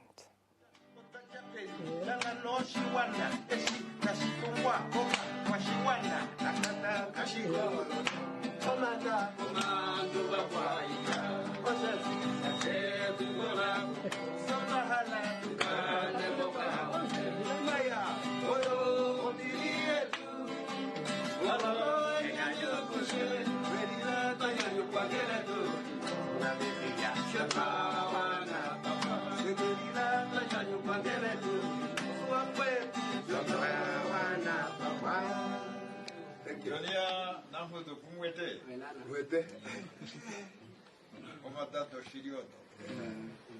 Arwagara ta popia armeno ade gomtondi buru. Shote yake kuliro. Shanana. Papa de gomtondi buru. Tiwo te ke kuliro. Wazo songude tu.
Welcome back. You're watching a special tribute broadcast. We continue to pay homage to the life and legacy of Namibia's founding president, Dr. Sam Shafishuna Nujoma, who passed away in the Namibian capital aged 95 this past Saturday, the 8th day of February 2025. And in this segment, our focus is on the arts, particularly musical artists, and the manner in which Dr. Nujoma contributed to their craft, and also expressed appreciation for their contribution to the liberation of Namibia. Now, born in Tsumeb in the Oshkoto region and raised in Walvis Bay in the Orongo region, this gentleman escaped into exile in 1974 as a teenager and met the founding president on his way to Zambia through Angola. He was taught guitar by his comrade at the front line in Zambia. None other than Tate Banana Shekupe now joins us to tell us more about his relationship with the founding president. Greetings, Tate, and thank you so much for making time for us. Thank you. Yeah. Tell us about how you knew the founding president. It's through history of the liberation struggle, because from childhood we had problems at home. And most of the time, like us, we used to fight with white kids every time in town, in Tsumeb, because we were not allowed to go to town. Certain areas, you can be asked, what are you doing here, and all that. Now, always the fight is with throwing it either with stones and all that. And I started to understand this liberation struggle, how it started. But at home also we had war in Walvis Bay, because one of my stepfather was Leo Shopara.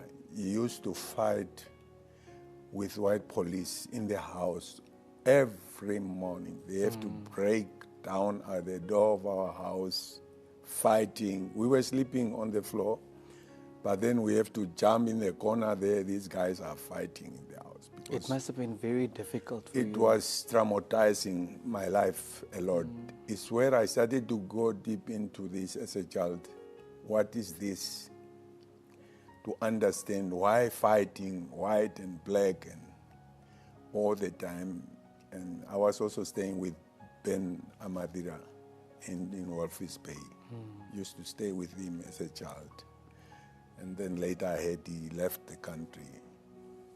So I started to go into this demonstration, the compound life of the people coming from the north on forced labor and not getting enough salary, getting the lowest salary, and all this type of things, this life. I was trying to understand this until I had a bad dream to go to exile, which I had a dream that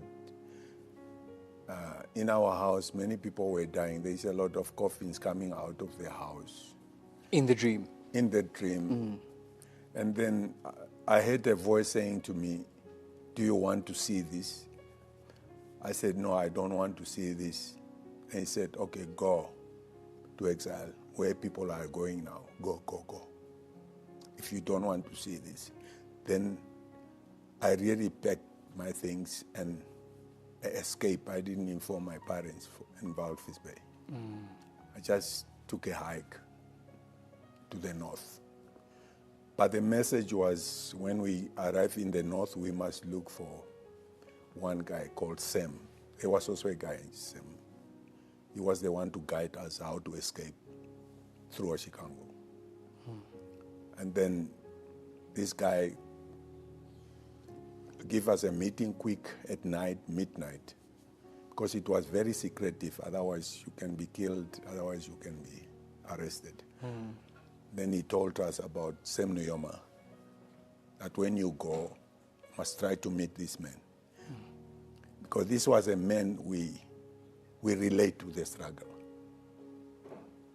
You have to see him alive so that it can give confirmation that you are at the right place and you are in the right cause. So that was about Sam. So when you talk about the liberation struggle, it's Sam. Nobody else you can relate to. So told us, okay, when you are going there, try to see. Okay. Then we escaped at night, cross the borders. That time in 1974 was the time I was 16 years old. My last school was 73 in Ochivarongo, standard 6. That was my last school in my lifetime. I've never went to school anymore. And then when you crossed the border at Oshikango, what happened after that? Crossing the border, luckily enough, is there was a coup in Portugal. Because you remember, Angola was under the colony of the Portuguese. And then the Caetano coup happened that time. It was a timing, really. And then the Portuguese kind of surrendered. They don't want to fight anymore with MPLA, UNITA, or FNLA, and all that. Those are the party who were really fighting. I like to Namibia, there was only SWAPO, but to Angola there were many parties fighting. And then UN also jumped in and said, all the refugees, please crossing, the Portuguese must take care of them and help them out with their route to the Zambian borders. Because our journey was to Zambia, where SWAPO is. Yeah. So now the Portuguese army, they escorted us with their army cars. We were in army cars of the Portuguese, and they took us to Wambu, and from Wambu we went with the buses and the train to Luso. From Luso, take us with a military car to the borders. Just at the borders, and they say, guys, bye-bye. You follow that route, you are going to find SWAPO. And you were only a teenager at the time? Man, I was a teenager. With a big bag, and this journey, I was not used to bush life. I'm from town, from Walvis Bay. Now I have to use my feet to go, no car. And the Zambian road was like 1 week here on the feet. No food, no water. How did you survive? Surviving was tough. When we just crossed the border, we met UNITA guys. They were there, UNITA soldiers. They told us, okay, guys, okay, that's the road you have to follow. You'll find SWAPO there. And did they have some supplies that they shared with you? No, nothing. Just by word, goodbye. And then we have to take that road. Following that road, nearby the road, there is some Zambians, villages there. And now we ask them food. They ask you a trouser or they ask you shoes to exchange with the chicken. And for cooking, again, give us the shoe, then we can cook the chicken. That was the journey. And then our suitcases were getting empty. Just to go. Water, you have to exchange. So that was the route. Then until we find the SWAPO camp, the transit camp where we were all of us gathering, fresh from, because 74 was now of the young people going to SWAPO. When did music cross your path, or when did you cross its path? Music is actually my route from school in Chume, from concert, because long time ago there was concerts and singing and all that.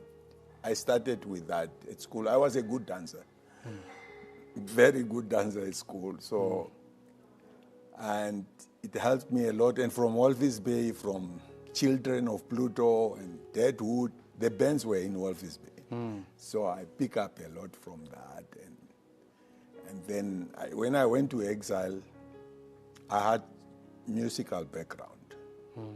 So because I was also working in a shop to sell music in Walvis Bay. Yeah, I like to work that time when I was young. I don't want to sit at home. So what happened the day we were now from that transit camp to go to the front, to the eastern front of Zambia, we were being transported by SWAPO trucks. By that time also, SWAPO didn't have a lot of cars and trucks. It was like 2 trucks going and come back. It was long trips. And then that trip was now mine and the others. And fortunately, in that trip, the president was there. Sam. Coincidentally? Yes, he came there secretly and he was hiding in one of the truck in front. And that's how you met him for the first time? Yes. When we came to one stop at the break, then the driver said, "Do you want to see Sam?" I said, "Yes, we want." There is standing under a tree. That meant, yeah, he was looking that side. When we came nearby him, then he turned around. He said, "Yeah." Tell us about that moment. It was a nice moment because it's the first time to see this man, which all the people talk about. And he's so quiet. He was so quiet and calm, just smiling. And said to us, "You are welcome." So we have now to fight for our country. It was really a moment, and everyone was running from the truck to go and greet him. And it was really a moment for us, and for me also in my lifetime as a child. Quite special and quite precious and quite profound. Yeah. So, seeing that music was always part of you, how did your journey with Ndilimani start? It's a long journey because music, we started music. I started to learn music in Zambia at the front line because at the front line, there were people who came from Namibia knowing music and playing guitar. Some of them from Martin Luther. Because a lot of students who knew music are from that secondary school. It was maybe a nice organized secondary school. So people like Cheku knew music, and he's the one who taught me how to play guitar. Because we used to play music at the front.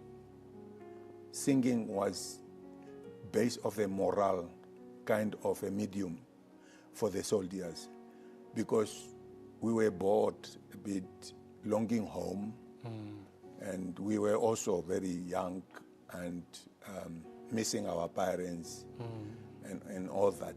It was really still fresh, and so music could bring back, and the guys could play the music which we were hearing at home, and that make you to keep on moving with this. So Cheku told me how to play guitar, because I asked him, "I want to play guitar the way you are playing." He said, "Okay, then I'll teach you." So he started to teach me music. And the Zambians also, because sometimes we were staying together with the Zambian soldiers, and they had also guitars. So we used also to go there to them, and they taught us how to play music. And also we played together soccer. In the bush, we were also playing soccer. Did you perform for the commander as well? Did you perform for President Nujoma as well?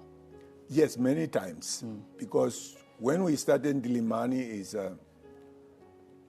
Ndilimani started in Angola. Yeah, because for me, I was playing music already in Nyango. Nyango is where we had a band, a very strong band called Explosion. And then when I went to Angola, I knew a bit of music and guitar playing, which when I met the guys of Ndilimani, the founders of Ndilimani, which was now in Lubango, because we were from the front of Zambia, we were told to go to the front of Angola. The front was no more working of Zambia, because we were transferred to the other front of Angola, all the soldiers. I was now one of them, because I was at the front to go to Angola. The Angolan front is where I was also involved in music at the front. I was in nursing. I became a medical. I was a medic, and I was used to play for the patients as a therapy, because it was good for therapy for the patient. I had my guitar. That is so special. Yeah, it was special especially for the soldiers, which I have experienced. When I always play for the soldiers who are injured, because I was in the main clinic where they are arriving when they come from the front. And I was a personal officer there. I used to take data, who's coming and who's injured what and all that, and send it to the headquarters and all that. And starting now to learn that.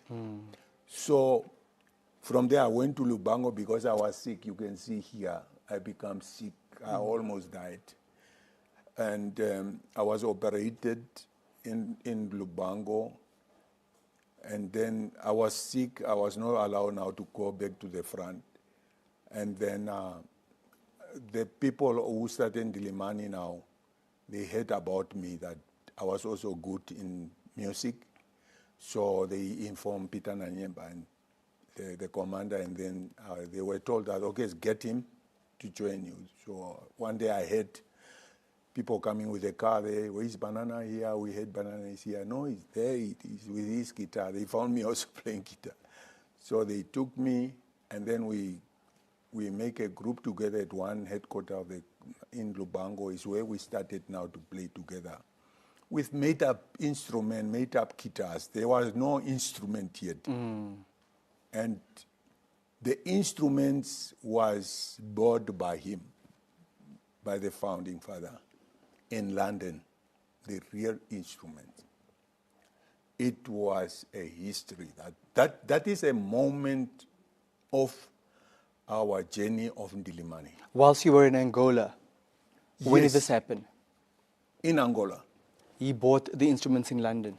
In London. What happened is the big guys of Ndilimani, by that time I was not a leader yet, I was just a member, and there was leaders of Ndilimani. People like Pamo, Chita. Chita was the one who brought me in Ndilimani, actually. And what instruments did the founding president buy in London for the band? We just put up a list. We were told one day, put up a list of the instrument you need. Everything you need, put it down. What was on that list? That list, it was keyboards, guitar. You didn't hold back? No, they didn't hold back because some guys, they know already instrument from home. They were in bands here at home. They put them down. Drums, drum kit, everything. Did you know then Mics. already that the founding president would sponsor these instruments, or did you not know where the instruments were going to come from? No, we didn't know. You were just It was told just a to list. draw up a list. To put up a list. There to the headquarters. The headquarters gave it in Luanda to the president, London. One day, we're just told, go in that room, open up all those boxes and check for you what is in those boxes. That was the day. When we opened in the bush, amps, guitars. We didn't eat that day, and we didn't want even to sleep that day. That camp of SWAPO was doing like this, music. Music was cooking in exile from that day. Now, as artists with music that was cooking, you played such a pivotal role regarding the liberation of this country. What can the new generation of artists learn from what you guys led in terms of the example? I think it's commitment which was there, because creating Ndilimani, it was not from the leadership. It was from the artists themselves who started just to do things the way they know what they love to do. And then through that is where the leaders realized these guys are serious with what they want to do or what they are doing. Let's focus on them. They started to focus on them and said, no, we have to do something. And this is helping, because we used to play at the parade. When the president come to address us, then music is there. Ndilimani is there to give that music. It's how things started. The song SWAPO Uripeni, it was created by the the founders of Ndilimani. So they are the one who were playing that type of music. So it was really because music was a medium to penetrate also the mobilization of the struggle of Namibia. The artists play a big role, which, well, we don't talk about it. It's not talk about it, but the artists have done their part, which need also to be recognized in this struggle. Imagine when we started even to play outside. Our first festival was in Libya, in Tripoli, the Pan-African Youth Festival. When we appeared there, and is where we met the band of ANC, the ANC band. The Palestinians, we met them also there. We used to sleep at one place with the Palestinians. All the people from the liberation struggle, we used to be placed in one place, one hotel, so that we know each other for protection, shake and all that.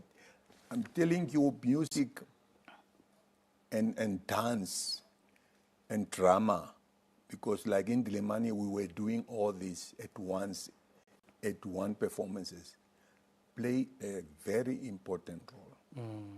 And I don't know why it was not used until now in Namibia. And from there, I tour with Ndilimani all over the world to mobilize the world about the importance of our struggle. And also the world to know that our people are still suffering. And in the end, our people were liberated, Tate Banana. Yes. But how do you intend to honor the legacy of our founding president? I think he has done his part. Very important part he has done, because we needed him. We needed somebody to look at. In life, if you are on the course, you cannot just have a cause. Even when the Israelite nation went to the promised land, they had Moses to lead them. So for us, we had him to lead us to liberate the country. We were looking at him. So how will you continue to honor his legacy? We have to honor his legacy by fulfilling what the vision was and what for liberating this country. Because a lot of people have died, even heroes. People who have died during the liberation struggle, who have even sacrificed their lives. People in Kasinga, there are many. Those people, we have to honor them with him for what their vision was, to sacrifice their time, even when they were small, even as we sacrificed our time when we were teenagers, following him. So this was important, that this country must have peace. We must keep this peace. He have left it with peace. So we must build on that peace. Mostly to understand each other. We mostly insult each other too much. Why do we do that, Tate Banana? I don't know why we have to do that, to insult each other. But like us who have been in the struggle, people insult that too much. But people have to remember that we sacrifice our teenage time. We never went even to school. To have to finish that job.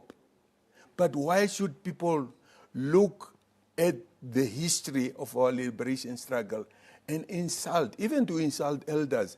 You can't insult an elder person. No, it's not allowed, even by God. God said we must not ever even show a finger to an elder that you are wrong. You can't do that. Even to my father, I can't do that. Because if an elder is wrong, let him deal with it his way. as an elder, but as Namibians, we must stop to insult each other. Let's focus on rectifying what we must rectify. If something is not right, let's sit and talk that this is not right, this is the way we must go. We must learn to face each other. We are not facing each other. Instead, we are insulting each other just in the wind. But let's learn to sit down and face the issue and solve it for what we were fighting for. It was not easy to be in that war. I remember one thing I like to say. Listen to this. In one offensive, we didn't have water. We were with girls. But us, the boys, have to sacrifice our water to give to the girls to have bath. Because the journey is so long that they cannot move anymore. It's where I learned that we must respect women also. We sacrifice our water to drink, to the women to bath in the war. So that is the understanding. We must go deep to understand what is the need of the other person. And sometimes we are not the same. Indeed. Thank you for sharing that. Perhaps a final word to Namibians as we prepare to say goodbye to our founding president finally. It's very difficult to talk about an elder person as a young person. But what I want to say is we must move on and do what is right for the people of Namibia, for what we were fighting for. And what was also his vision of the founding father. He gave his time, he did his part. That is his report, where he's going. Because every one of us have come with a purpose on earth, is to do something. You cannot just leave this world without a proper report. We must know about it. He has done his part. His report has been submitted. His report has been submitted. You can say what is having his report. I must also have my report. You must also have your report to finish here on earth. Thank you, Tate. Tapandula unine. Thank you. There you have it.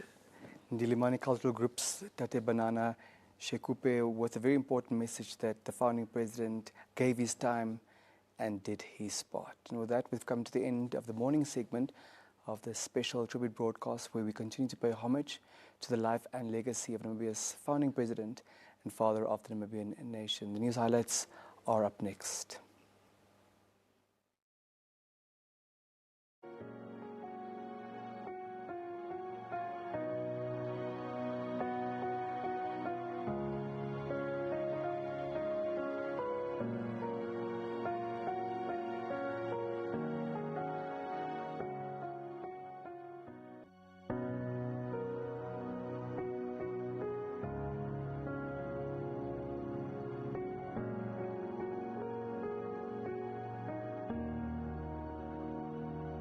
The way I can keep in my health, to walk 6 kilometers or 10 kilometers early in the morning before the sun rises is the best medicine one can get. President Nujoma shows outstanding discipline and dedication in his daily regime, which starts every day with early morning exercises.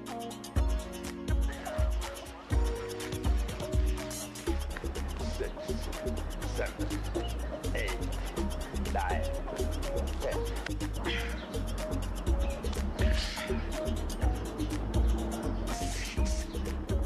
The responsibility of being the president of a country and the demands it places on a person is a taxing job for anyone.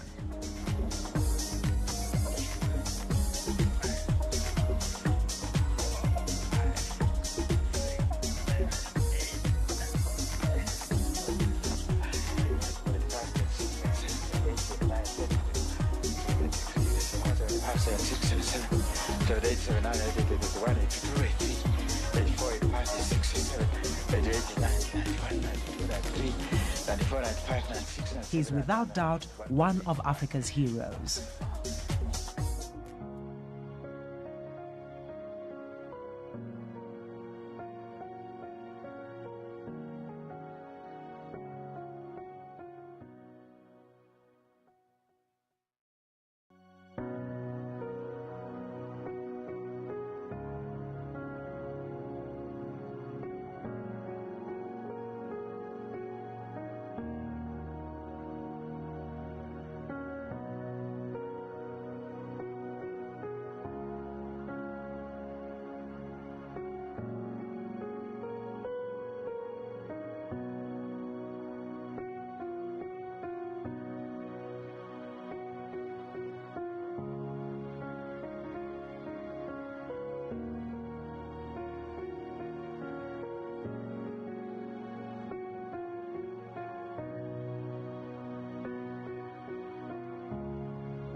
SWAPO is specifically meant for indigenous people who are working in a white-owned farm.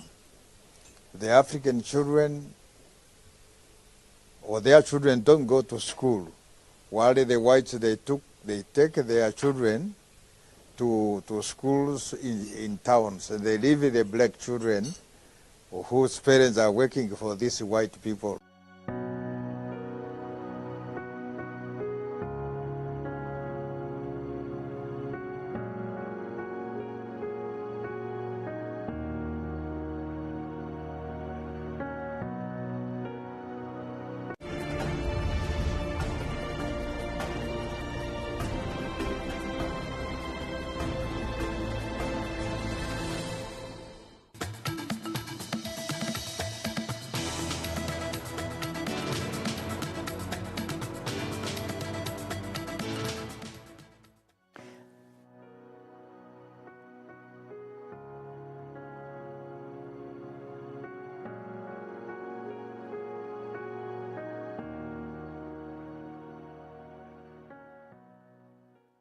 Good afternoon and welcome to your 1 o'clock news bulletin here on NBC1. I'm Surya Gaumaskuchu, joined by Aune Ashikuti Nujoma on sign language interpretation. Thank you for joining us. Speakers at the memorial service of the late founding president, Sam Nujoma, expressed how he profoundly impacted their lives and that of the nation, which motivated them to establish organizations dedicated to changing the lives of others. The service was attended by political leaders, dignitaries and members of the public who gathered to celebrate his legacy and unwavering commitment to Namibia. Among the distinguished speakers was former First Lady Monica Kengos, who shared how Nujoma's legacy and belief in education as the greatest equalizer inspired her to establish one economy. And it is this spirit that defines the Sam Nujoma Foundation and has inspired many of us to establish foundations with volunteerism at their core. You'll see quite a lot of young people standing in front of you.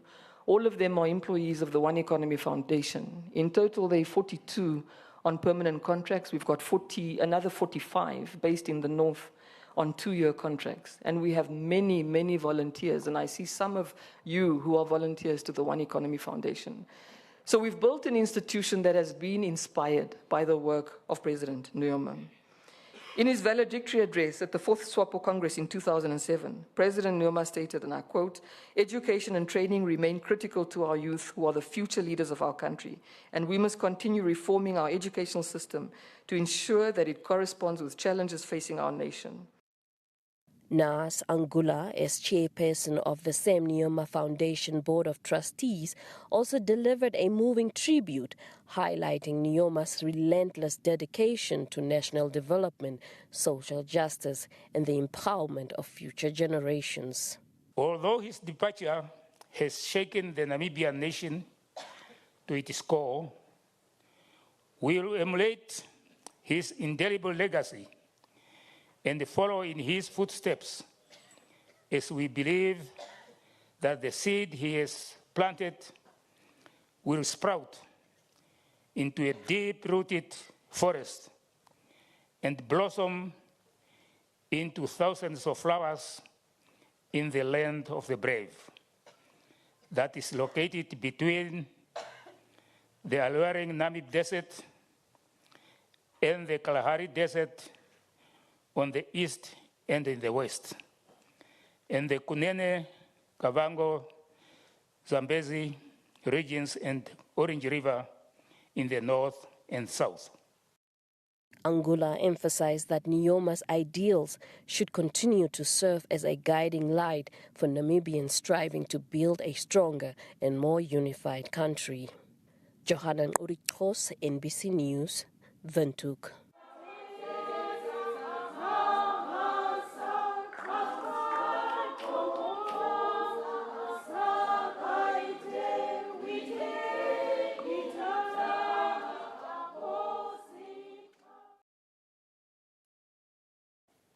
Cuba's special envoy to the Common Market for Eastern and Southern Africa, COMESA, Merilidis Dionis Morales could not hold her emotions as she arrived at the Namibian diplomatic mission in Lusaka, Zambia, to sign the Book of Condolences in honor of Namibia's late founding president. I don't have words. We are really thankful for this friendship, and we will never forget him. Morales arrived in the company of her first Secretary for Administrative Affairs, Joan Madam. She also doubles as ambassador to Zambia and Malawi.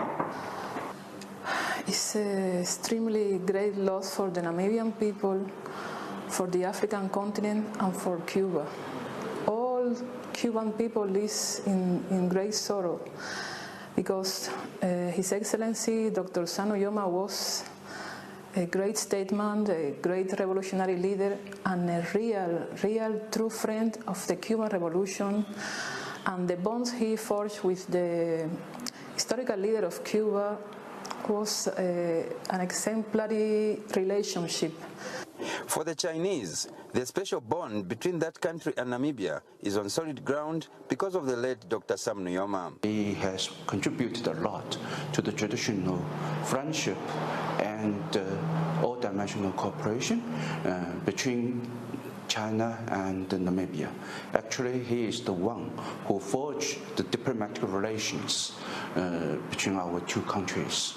And in China, President Nujoma's name was well known to almost every family of China.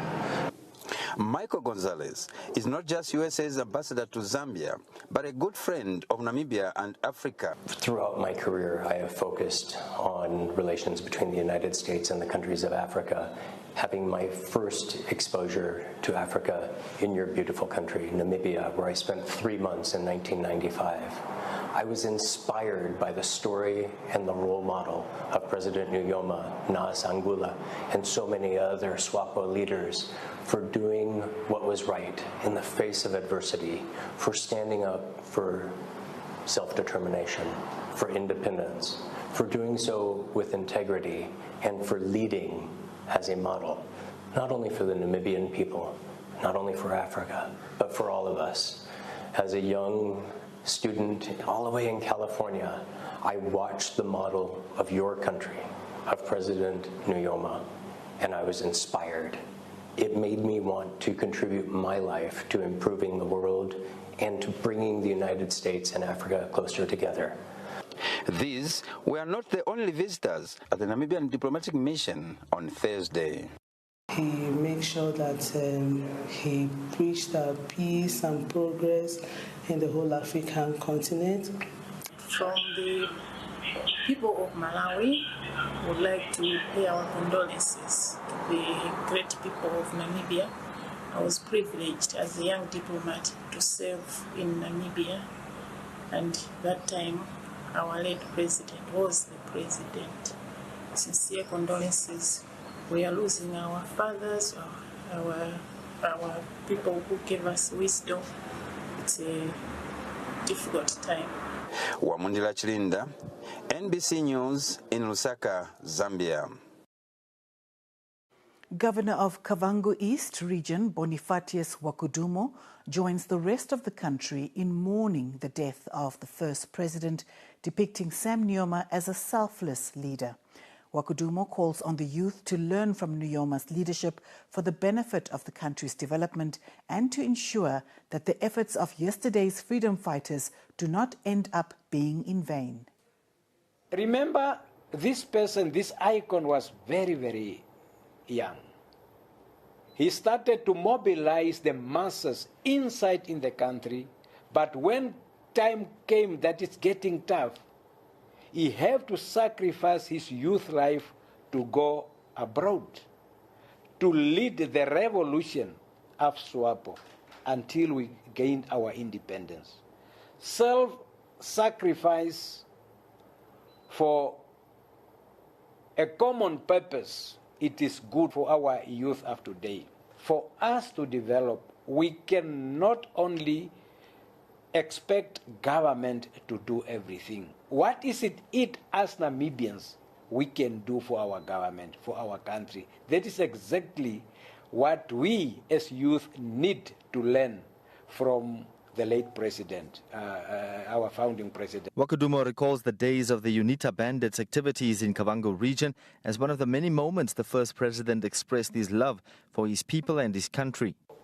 Under his leadership as a Namibian government, we invited the Angolan forces, FAPLA, to operate from the Namibian soil to fight UNITA, because if they were to operate from Angola, within Angola, it was very, very difficult in terms of infrastructure for them to move easily. Now, as a result, the leader of UNITA got very, very, very angry to the extent that he deployed quite a number of UNITA bandits who used to come during the night to terrorize our people, so to take the cattle, the goats, everything what the people had in this region. So now, then the then leadership invited him to come to the region to look at the outcry of the community. And when he came here, on the ground, he decided to say that he is going to follow UNITA until UNITA is destroyed. And it's a man who walked the talk. Immediately that same day, we have seen many number of soldiers starting from Omega up to Katwitwi. The river was closed, it was completely sealed. As a result, UNITA was forced to get into the deep inland of Angola. So people were not sleeping in their houses, but because of his leadership, decisive leadership, the issue of UNITA bandits were completely resolved. And also, very much important, it was not a leader who was operating from Windhoek. During that very difficult time, during UNITA bandits activities in the region, he used to come 3 to 4 times in the region to make sure that the safety of the people, the security of the people, and their properties are taken care of through the Namibian Defense Force. And also his mantra to say, people striving for the common goal of the society will always emerge victorious. The governor further shared that his first encounter with the first president was at the first Star Rally held in Rundu in 1989, where he had the privilege to officiate the program, stating it is one of the joyful and memorable days of his life. His first Star Rally address in Rundu, at the area where we have the current Rundu Sports Stadium. I was one of the director of ceremony directing the event as a young man then, very energetic. So then it was my first encounter to come closer to him, to the extent also that, I could get closer to him. But you remember that during that tenure, the Secretary of State, Sam Nujoma, you to get closer to him to shake hand, it wasn't very, very easy. But my first encounter was during that very, very big Star Rally in 1989. Hambukushu traditional leader Fumu Erwin Munika Mbambo described the late founding president, Dr. Sam Nujoma, as a courageous man who confronted challenges head-on. Speaking to NBC News, Fumu Mbambo recalls how Dr. Nujoma frequently visited them and was always eager to join them on the front line. Before the country's independence, the chief was also a member of the People's Liberation Army of Namibia, PLAN, fighting for the freedom of the country. Yes, he used to go to the front line. Not like the other president who are keeping on talking to Nujoma. He can go to the front line with his gun, his own gun, AK. Sometimes we stop him. We find that we stop him now. We don't want to lose him.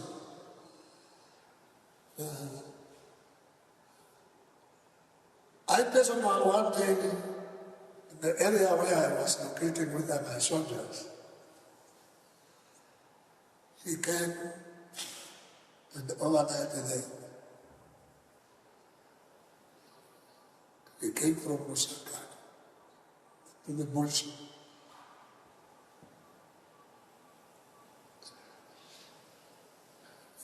He came overnight and I came with my soldiers. During the night, Nujoma wanted to speak.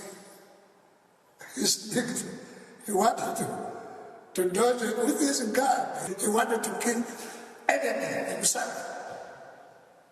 So courageous he was in Nujoma. There are some politicians here, they are leaders, but some of the difficulties, I don't think they can run, they can go through to that difficulty like Nujoma. The Hambukushu traditional leader is encouraging the younger generation to take a page out of Dr. Nuyoma's book. We should follow the footsteps of Nujoma to protect our country, our land, and our people as well. Nobody will come and protect and defend ourselves, and defend us or protect us. Only we the Namibian nation. And the youth, boys and girls, these areas, the courage is Nujoma. Especially youth, be like Nujoma. Defend your motherland. Whatever may come in your country, you should be courage now and try to stand and fight. You are not, by that time, you are not fighting to defend yourself, you are fighting for your young generation. We fought for you. You are now going to fight for your young generation. Our news team also had the opportunity to speak to the All People's Party President Ambrosius Kumbwa. He says even though he never had the chance to meet Dr. Sam Nujoma in person, he has always found inspiration in his story. When Dr. Nujoma speaks, even if you don't want to listen, you will get that courage to listen because he speaks with volume, powerful voice, and energetic. I like his words like tactics. You know, when you use tactics, it means that there is a problem ahead which you might not overcome. But since you don't know how to overcome, you must come up with certain ways and means contrary to them so that you can win, especially the enemy. So people must take example of the late His Excellency Safishuna Sam Nujoma, who is the founding father of the nation, that bravery can help us to solve problems. Courage and determination. Never give up. It was not easy to go through Africa to visit all these countries that got independent before Namibia. It was not very easy. Yeah, it was very tough. So we must have that passion to go for purpose and reach the objective. Residents of Noordoever and Grunau settlement in the Xaras region have expressed sorrow over the death of former president and founding father of the Namibian nation, Dr. Sam Nujoma. Reflecting on the death of late Nujoma, the residents recognized the late statesman for his contribution that led to the country's liberation. For the time we found out he's dead, like, our hope fell down. Like, for youth, as youth, if everybody in Noordoever, everything fell down. Is what I said, he was giving us that power to stand up. But now, it feels like our mission failed. He was giving us that hope to do something better in life. He was giving a lot of people to give that opportunity to be there where they want. His passing on has deeply affected us. Anyone involved in politics would recognize him as a true freedom fighter. From a young age, he stood firmly against oppression and fought relentlessly without wavering, as his biography reflects. Regardless of personal opinions about him, his death is a somber moment when one reflects on his contributions. No matter what happens, his name will remain engraved in political history. I'd say when I first heard he died, I was shocked because I looked up to him. I mean, at first, I wasn't. People might say he wasn't a good person and he didn't do a lot of things that were not good. But there are some of us that could say he did things that were fine, and he was a good person. Reflecting on the legacy of the late founding father of the Namibian nation, some young people hailed him as a campaigner for education. Sara the founding father ke se khakasin se king ai sa un kai se ke khakasin se yana ma ke kweke o kam konan kairi se khakasin. He was a great man, and he always advised the young people to stand up for their rights and do what they have to do. The residents say the legacy of late Nujoma will ever be engraved in the history of Namibia. Lukman Klute, NBC News, Karas region. Namibia's High Commissioner to Tanzania, Lebius Tobias, says the diplomatic mission is working towards the establishment of a library at Kongwa in memory of late founding President Sam Nujoma. Kongwa is a town in Tanzania's Dodoma region where the late Nujoma and other Namibian leaders stayed during the liberation struggle. Tobias, during an interview with Tanzanian Broadcasting Corporation, revealed that the plan is to use the 3 specific blocks that housed freedom fighters to set up the library. Now, this block has got 3 rooms. There is a specific room where our founding president, Sam Nujoma, has lived. And now we have decided to ask the authority of Kongwa so that this room could be named after our founding father, Sam Nujoma. I have been in communication with his office since, as I said, 2021, and himself, the founding father, has accepted the request that we wanted this room to be named after him. He accepted, and he gave us his concern. He gave us the reply to say, yes, he is really in agreement that it should be done exactly as we wish it to be done. Our aim was really indeed to make sure that we gather the important information about the liberation struggle, how he has been living here, what he has been really doing in terms of preparing the other fighters to go back to Namibia and liberate the country. We have so far really gotten a lot of information about that, including the founding father, Sam Nujoma's biography that he has sent to us, and the book, his biography also that is contained in this book that he has sent to us. He wrote and he signed the book that is going to be part and parcel of the information that we will keep in the library that I just said we are busy developing in Kongwa. Government has released the official mourning portrait of founding President Sam Nujoma to be used during the mourning period.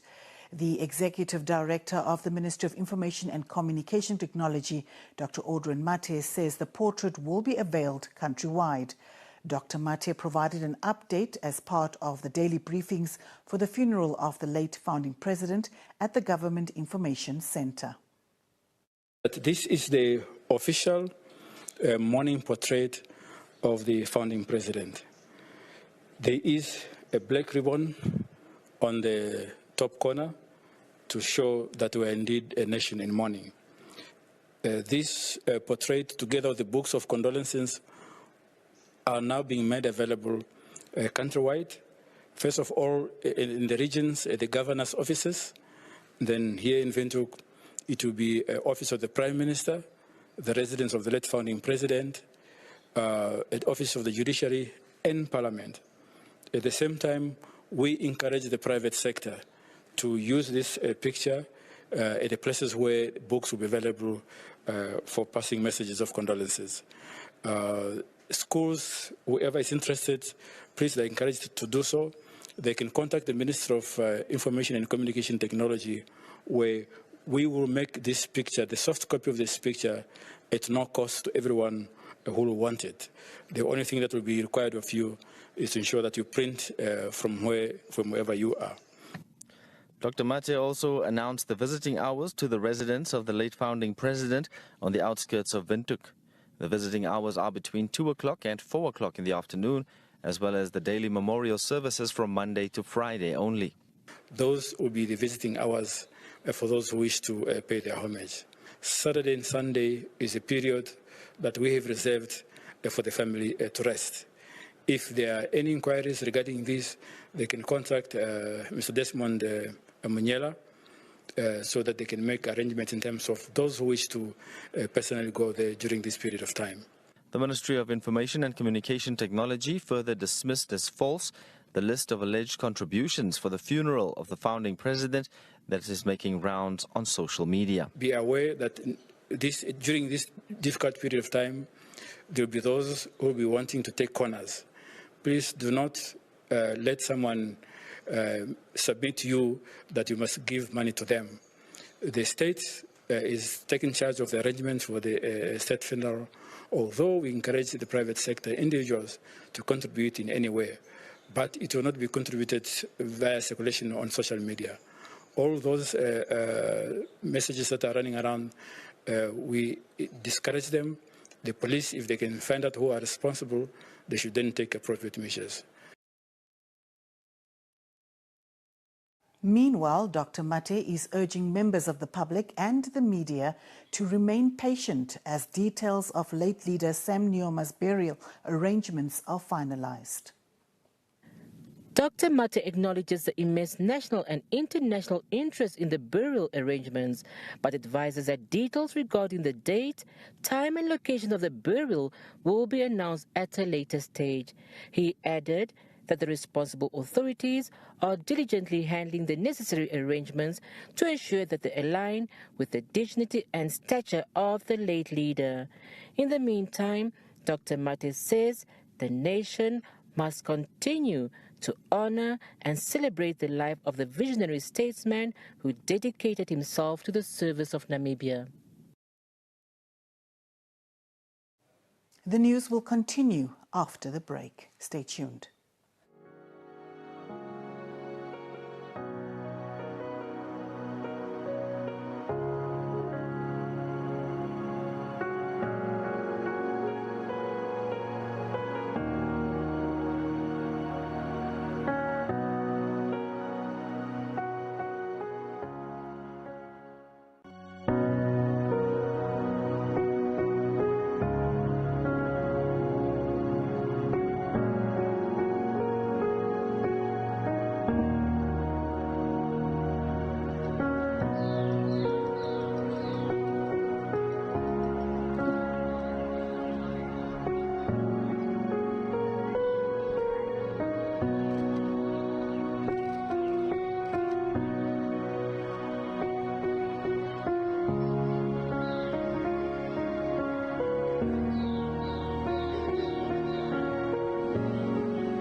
The bail hearing for Edward Roy, who stands accused of killing his wife and daughter in 2022 at Stinkwater, continues before the Karatura Magistrates Court today.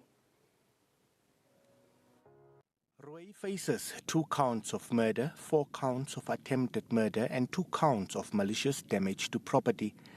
When he took the stand on Thursday, Roy informed Magistrate Rosalia Nangali that his medical condition continues to deteriorate at the Windhoek Correctional Facility. He said he suffers from high blood pressure and that authorities do not always give him his medication on time. Roy narrated that he sometimes goes for 3 months without his medication. He further complained to the court that correctional authorities have ignored a letter he wrote in which he sought permission to be taken to Stinkwater to get some of his personal belongings and documents that would enable him to argue his case in court. The police allege that Roy opened fire on his family, killing his wife and daughter and injuring 2 other people at Farm Stinkwater near Dortabus in 2022. Legal Aid has appointed Vonwillig legal practitioners to represent Roy. Emil Sebeb, NBC News, Windhoek.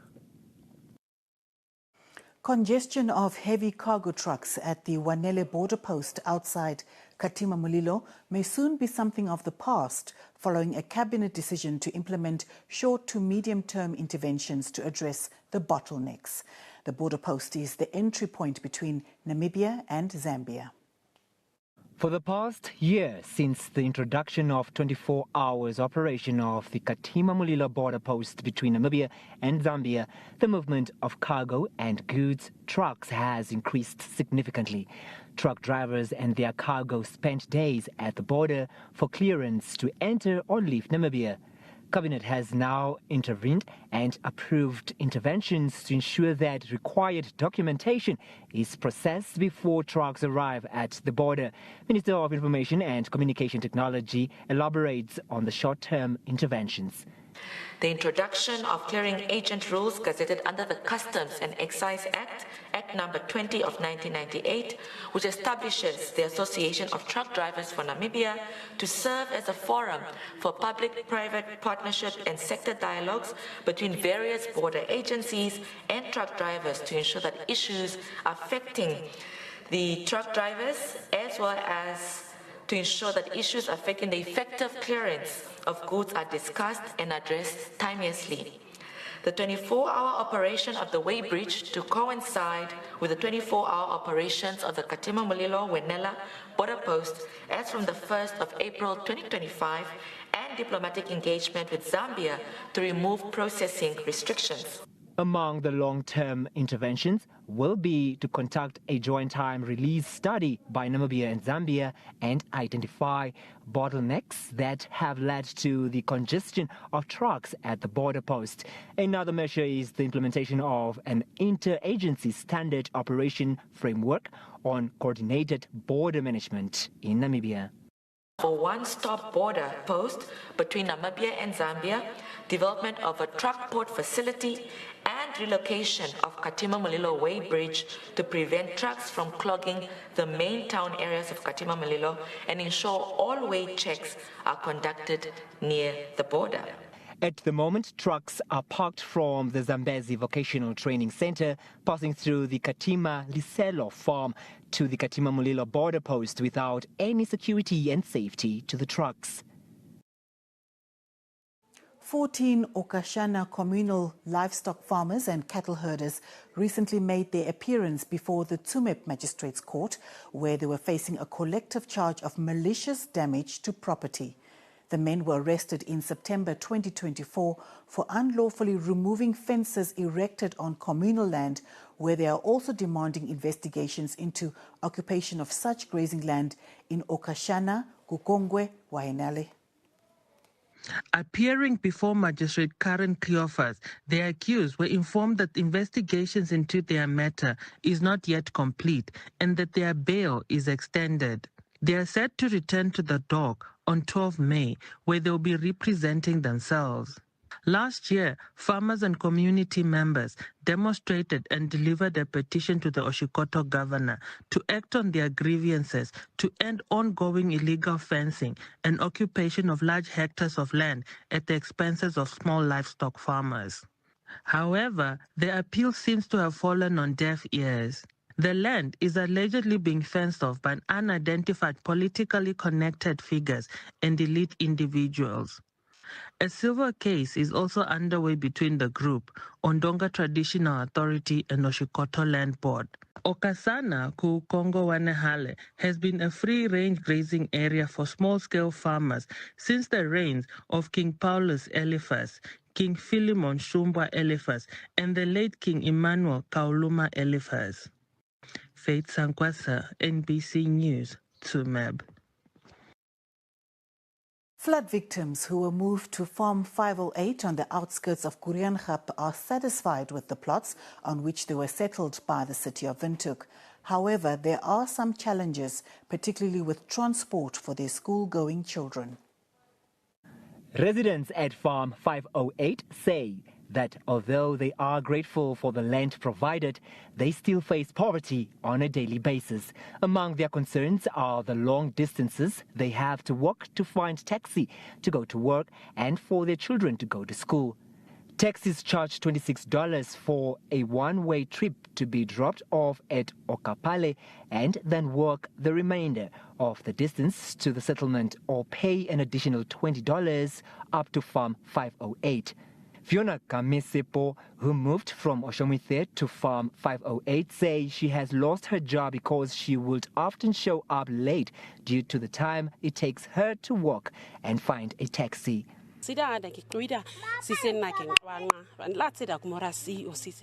Most of us lost our jobs because we were late for work. The distance is too far and we have to walk to Okapale to find a taxi, or along the way if you are lucky. Municipality must create a bus stop here, at least one bus for all the people so they can go once. Some of our men start working at 7, so the ones who start early can go first and the rest later. The residents suggest that the municipality introduce a bus shift for the mornings that will take at least one trip to a place that is suitable for them to find a taxi. Another resident, Hilda Geises, claims that there are leopards roaming the area which pose a threat to them and their pets. He walks around here. The other morning he came to that house and almost scratched the door open. They say that apart from the few challenges they face, they appreciate the effort that the government has made. We are very grateful for the help that we got. The government, municipality, and the companies that assisted us, I thank you. The High Commission of India has launched the Indian Scholarship Scheme for 2025. The program is designed to provide financial assistance and academic opportunities to students from diverse fields. The scholarship scheme, named Africa India Maitri Scholarship, will provide 25 scholarships for undergraduate, postgraduate and PhD levels at universities in India. People who wish to join the program can submit their applications by logging into Indian Council for Cultural Relations or ICCR portal, which contains all the relevant details of state universities, central universities and other institutions of higher learning. Since its inception, about 300 Namibians have participated in this program. I want the numbers to increase, so because we had some years 12 people, 10 people, through you I hope we'll get more applications and then next year we can increase that. I want that number to increase. Applicants will be required to submit medical fitness certificates and are required to procure compulsory medical insurance policies for a minimum sum of $11,000. The scholarship scheme will provide funding for enrollment and course fees, living expenses for the full duration of the course, and economy class airfare before and after the course. Your tuition fees are fully covered. You are paid stipend. You are paid book allowance, your hostel fees are covered. So primarily, and your airfare, when you go for the beginning of the program, if you go for 4 years, beginning you are paid, and end, which is completion of the course, then again you are paid the airfare. Scholarship application submissions will commence on the 20th of February and will end on the 20th of March. NH Nwabeb, NBC News, Windhoek. Poor rainfall in previous seasons left many households without food supplies. It is for this reason the Onganjera Traditional Authority handed out food parcels with a value of $350,000 to 575 households within its jurisdiction. Onkwanilwa Wangajera Johannes Mupia says the sporadic rainfalls experienced over the years has left many, especially those who are unemployed, go to bed on empty stomachs. The Onkwanilwa has thus pledged to ensure his subjects are taken care of during those difficult times, whilst also calling on them to work hard this season for a mahango surplus. Traditional authorities in Namibia get assisted by government financially with funds coming from our natural resources. This is because we are the ones in the community and leading them. Even if government is the ultimate leader, those of us on grassroots level should be able to assist our people, especially the most vulnerable in the community. The Traditional Authority has also rehabilitated earth dams to ensure access to water for both humans and livestock.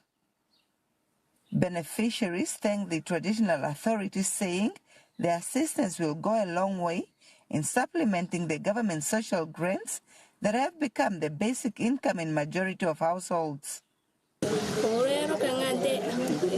We are really grateful for our leader for giving us these food parcels. They will go a long way and have greatly lessened the burden of us having to worry where our next meal will come from.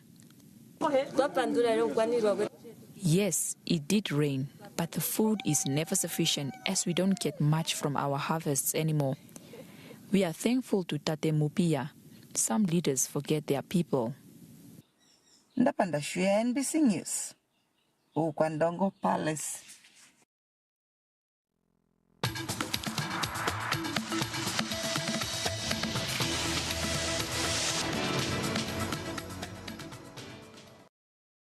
Internationally now, the 38th African Union Summit in Addis Ababa will tackle pressing issues including the impact of military rule, ongoing conflicts and the threat of emerging crises across the continent. CGTN reports.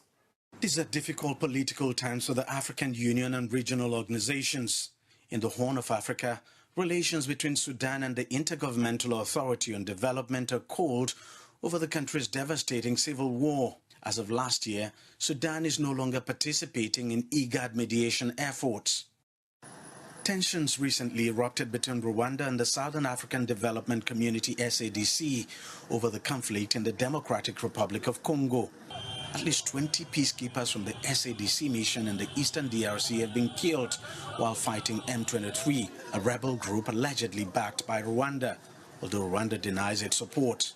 The Economic Community of West African States has lost 3 members, while the African Union maintains a suspension of 6 members, mainly from West and Central Africa, following military takeovers. The AU has been unable to get these military regimes to commit to a concrete transition timetable to civilian rule. And not many are confident the AU would be able to talk the military leaders of Mali, Burkina Faso and Niger into returning to the fold of ECOWAS. The reason ECOWAS is being criticized heavily is because when there is corruption in government, when there is the lack of the rule of law, there's high-handedness, there's sit-tightism, ECOWAS don't talk. They just wait. Once there's a military takeover, they now step in and start to make orders, and that's why they are not respected. But ECOWAS, that's supposed to be the watchdog, should do its job, not just after there's a mishap. They should be able to look at the factors responsible for military takeover. The AU's influence and ability to resolve tensions on the continent has come into question. Some accuse the Union of double standards, pointing at its seeming tolerance of some member states characterized by constitutional shortcomings, such as postponing elections indefinitely or changing presidential term limits. There's also the seeming acceptance of some military takeovers, like in Chad in 2021, following the death of President Idris Deby, when his son took over as the transitional leader. Another headache for the AU is the popularity of military regimes among citizens in multiple countries. I think what we have much more is when domestically within these countries you begin to have opposition from the citizens. Of course, this opposition will be met with brutal, takedown or repression of the people. But once it grows, and it is going to grow over time, the military regime on their own will know that they cannot sustain this thing for a long time. Then they will now begin to look for a way to leave power. Either they leave power directly, or the military leader, that's what they do, will transit to a civilian presidential candidate and most likely win the election. And that's what you're also seeing in Chad. While the African Union's policy is clear in response to military coups, which includes slapping on sanctions and membership suspension, its policy is less so in response to leaders who want to extend their hold on power. As things stand, it's difficult to tell what new strategies the AU might want to deploy to ensure respect for constitutional rule and good governance. One thing, though, is certain: it is not likely to fold its arms and do nothing. And in news from neighboring Botswana, Okavango district is experiencing a malaria outbreak with 395 cases recorded among children aged 5 to 15 years since the beginning of the rainy season. In an interview with BTV News, Okavango District Health Management Team Coordinator Dr. Bokwena Moali shared that despite the surge in numbers in areas such as Ngarange, but there are no fatalities have been recorded yet. Dr. Moali has, however, called on the public to take all preventative measures like the use of mosquito nets at all times. Okavango Delta has a high risk of malaria, especially during the rainy season from November to April. The floods experienced last year contributed to the high cases of malaria. Dr. Mali said this is the first of its kind they are experiencing in 5 years in the Okavango district, and that they are committed in eliminating the mosquitoes that spread the disease to humans. From October to May, cases about 284. We had 294 cases as a country during the whole transmission season. But as a district, we have already recorded 395 cases from October. This on its own shows that the disease is uncontrollably rising in the district. We have also noticed that this disease affects children aged from 5 to 15 years, more than any other population. 5 to 15 the school going children are affected more than the other population. However, Dr. Mwali said they had challenges of undertaking their usual indoor residual spraying exercise to eliminate mosquitoes due to the elections and rainy seasons, which affected their exercise.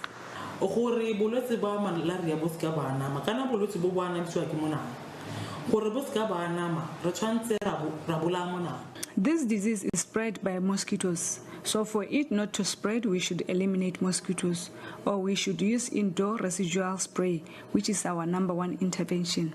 It's the only program that we are confidently sure that if it's done accordingly, everything goes on right track. We can control the disease. Like I said, it was a rainy season and we were approaching the elections, and we didn't articulate this exercise well.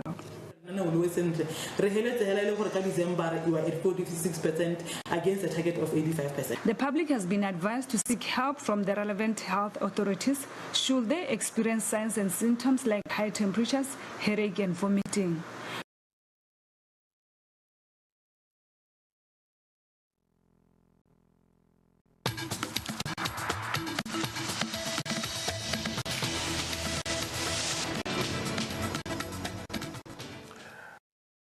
In sport news now, in the words of the late Dr. Sam Nujoma, unity is a precondition for peace and development. Without peace, it is not possible for the best and most talented citizens of our country to realize their potential. That very peace enabled Paulus the Hitman Moses to become one of Namibia's notable boxing champions, flying the flag high and bringing pride and unity to a once divided nation. The Hitman now shares his tribute to the man who opened doors for him and many other young Namibians which was denied to their parents. Paulus the Hitman Moses was born on June 4, 1978 in Nakapia in the Oshana region.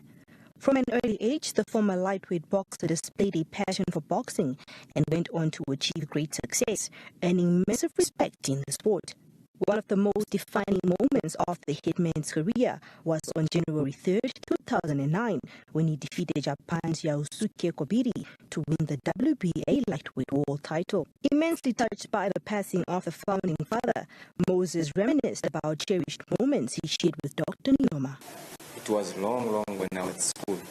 So he came to the school, so we were playing there, then he came with a chopper, then we go there, we shake hands. At times I was just a small boy. So that's the first time I met him in person. When I used to go for boxing now, he used to attend my event. Let me say, when I challenged first for the WBA Africa, so when I won that title in Namibia here, he's the one came in the ranks. So he's the one who put me that belt, you see, give me that belt and shake hands, and you see, it was very wonderful days. Dedicating most of his achievements to Nujoma, Moses reflected on how much the founding father loved and supported all sport equally. A lot of people who know him that they love sport in general, not only boxing. Young boys and girls, I don't think they know that they love the sport, because when they came, at least they find him is already at home resting. He did not really able to come and visit the event when they are doing anything. But to us, when we are in sport, he cannot miss any game. Paulus the Hitman Moses stands as a testament to how the legacy of Dr. Sam Nujoma continues to inspire greatness. His story is a reflection of how unity and peace can pave the way for success and national pride.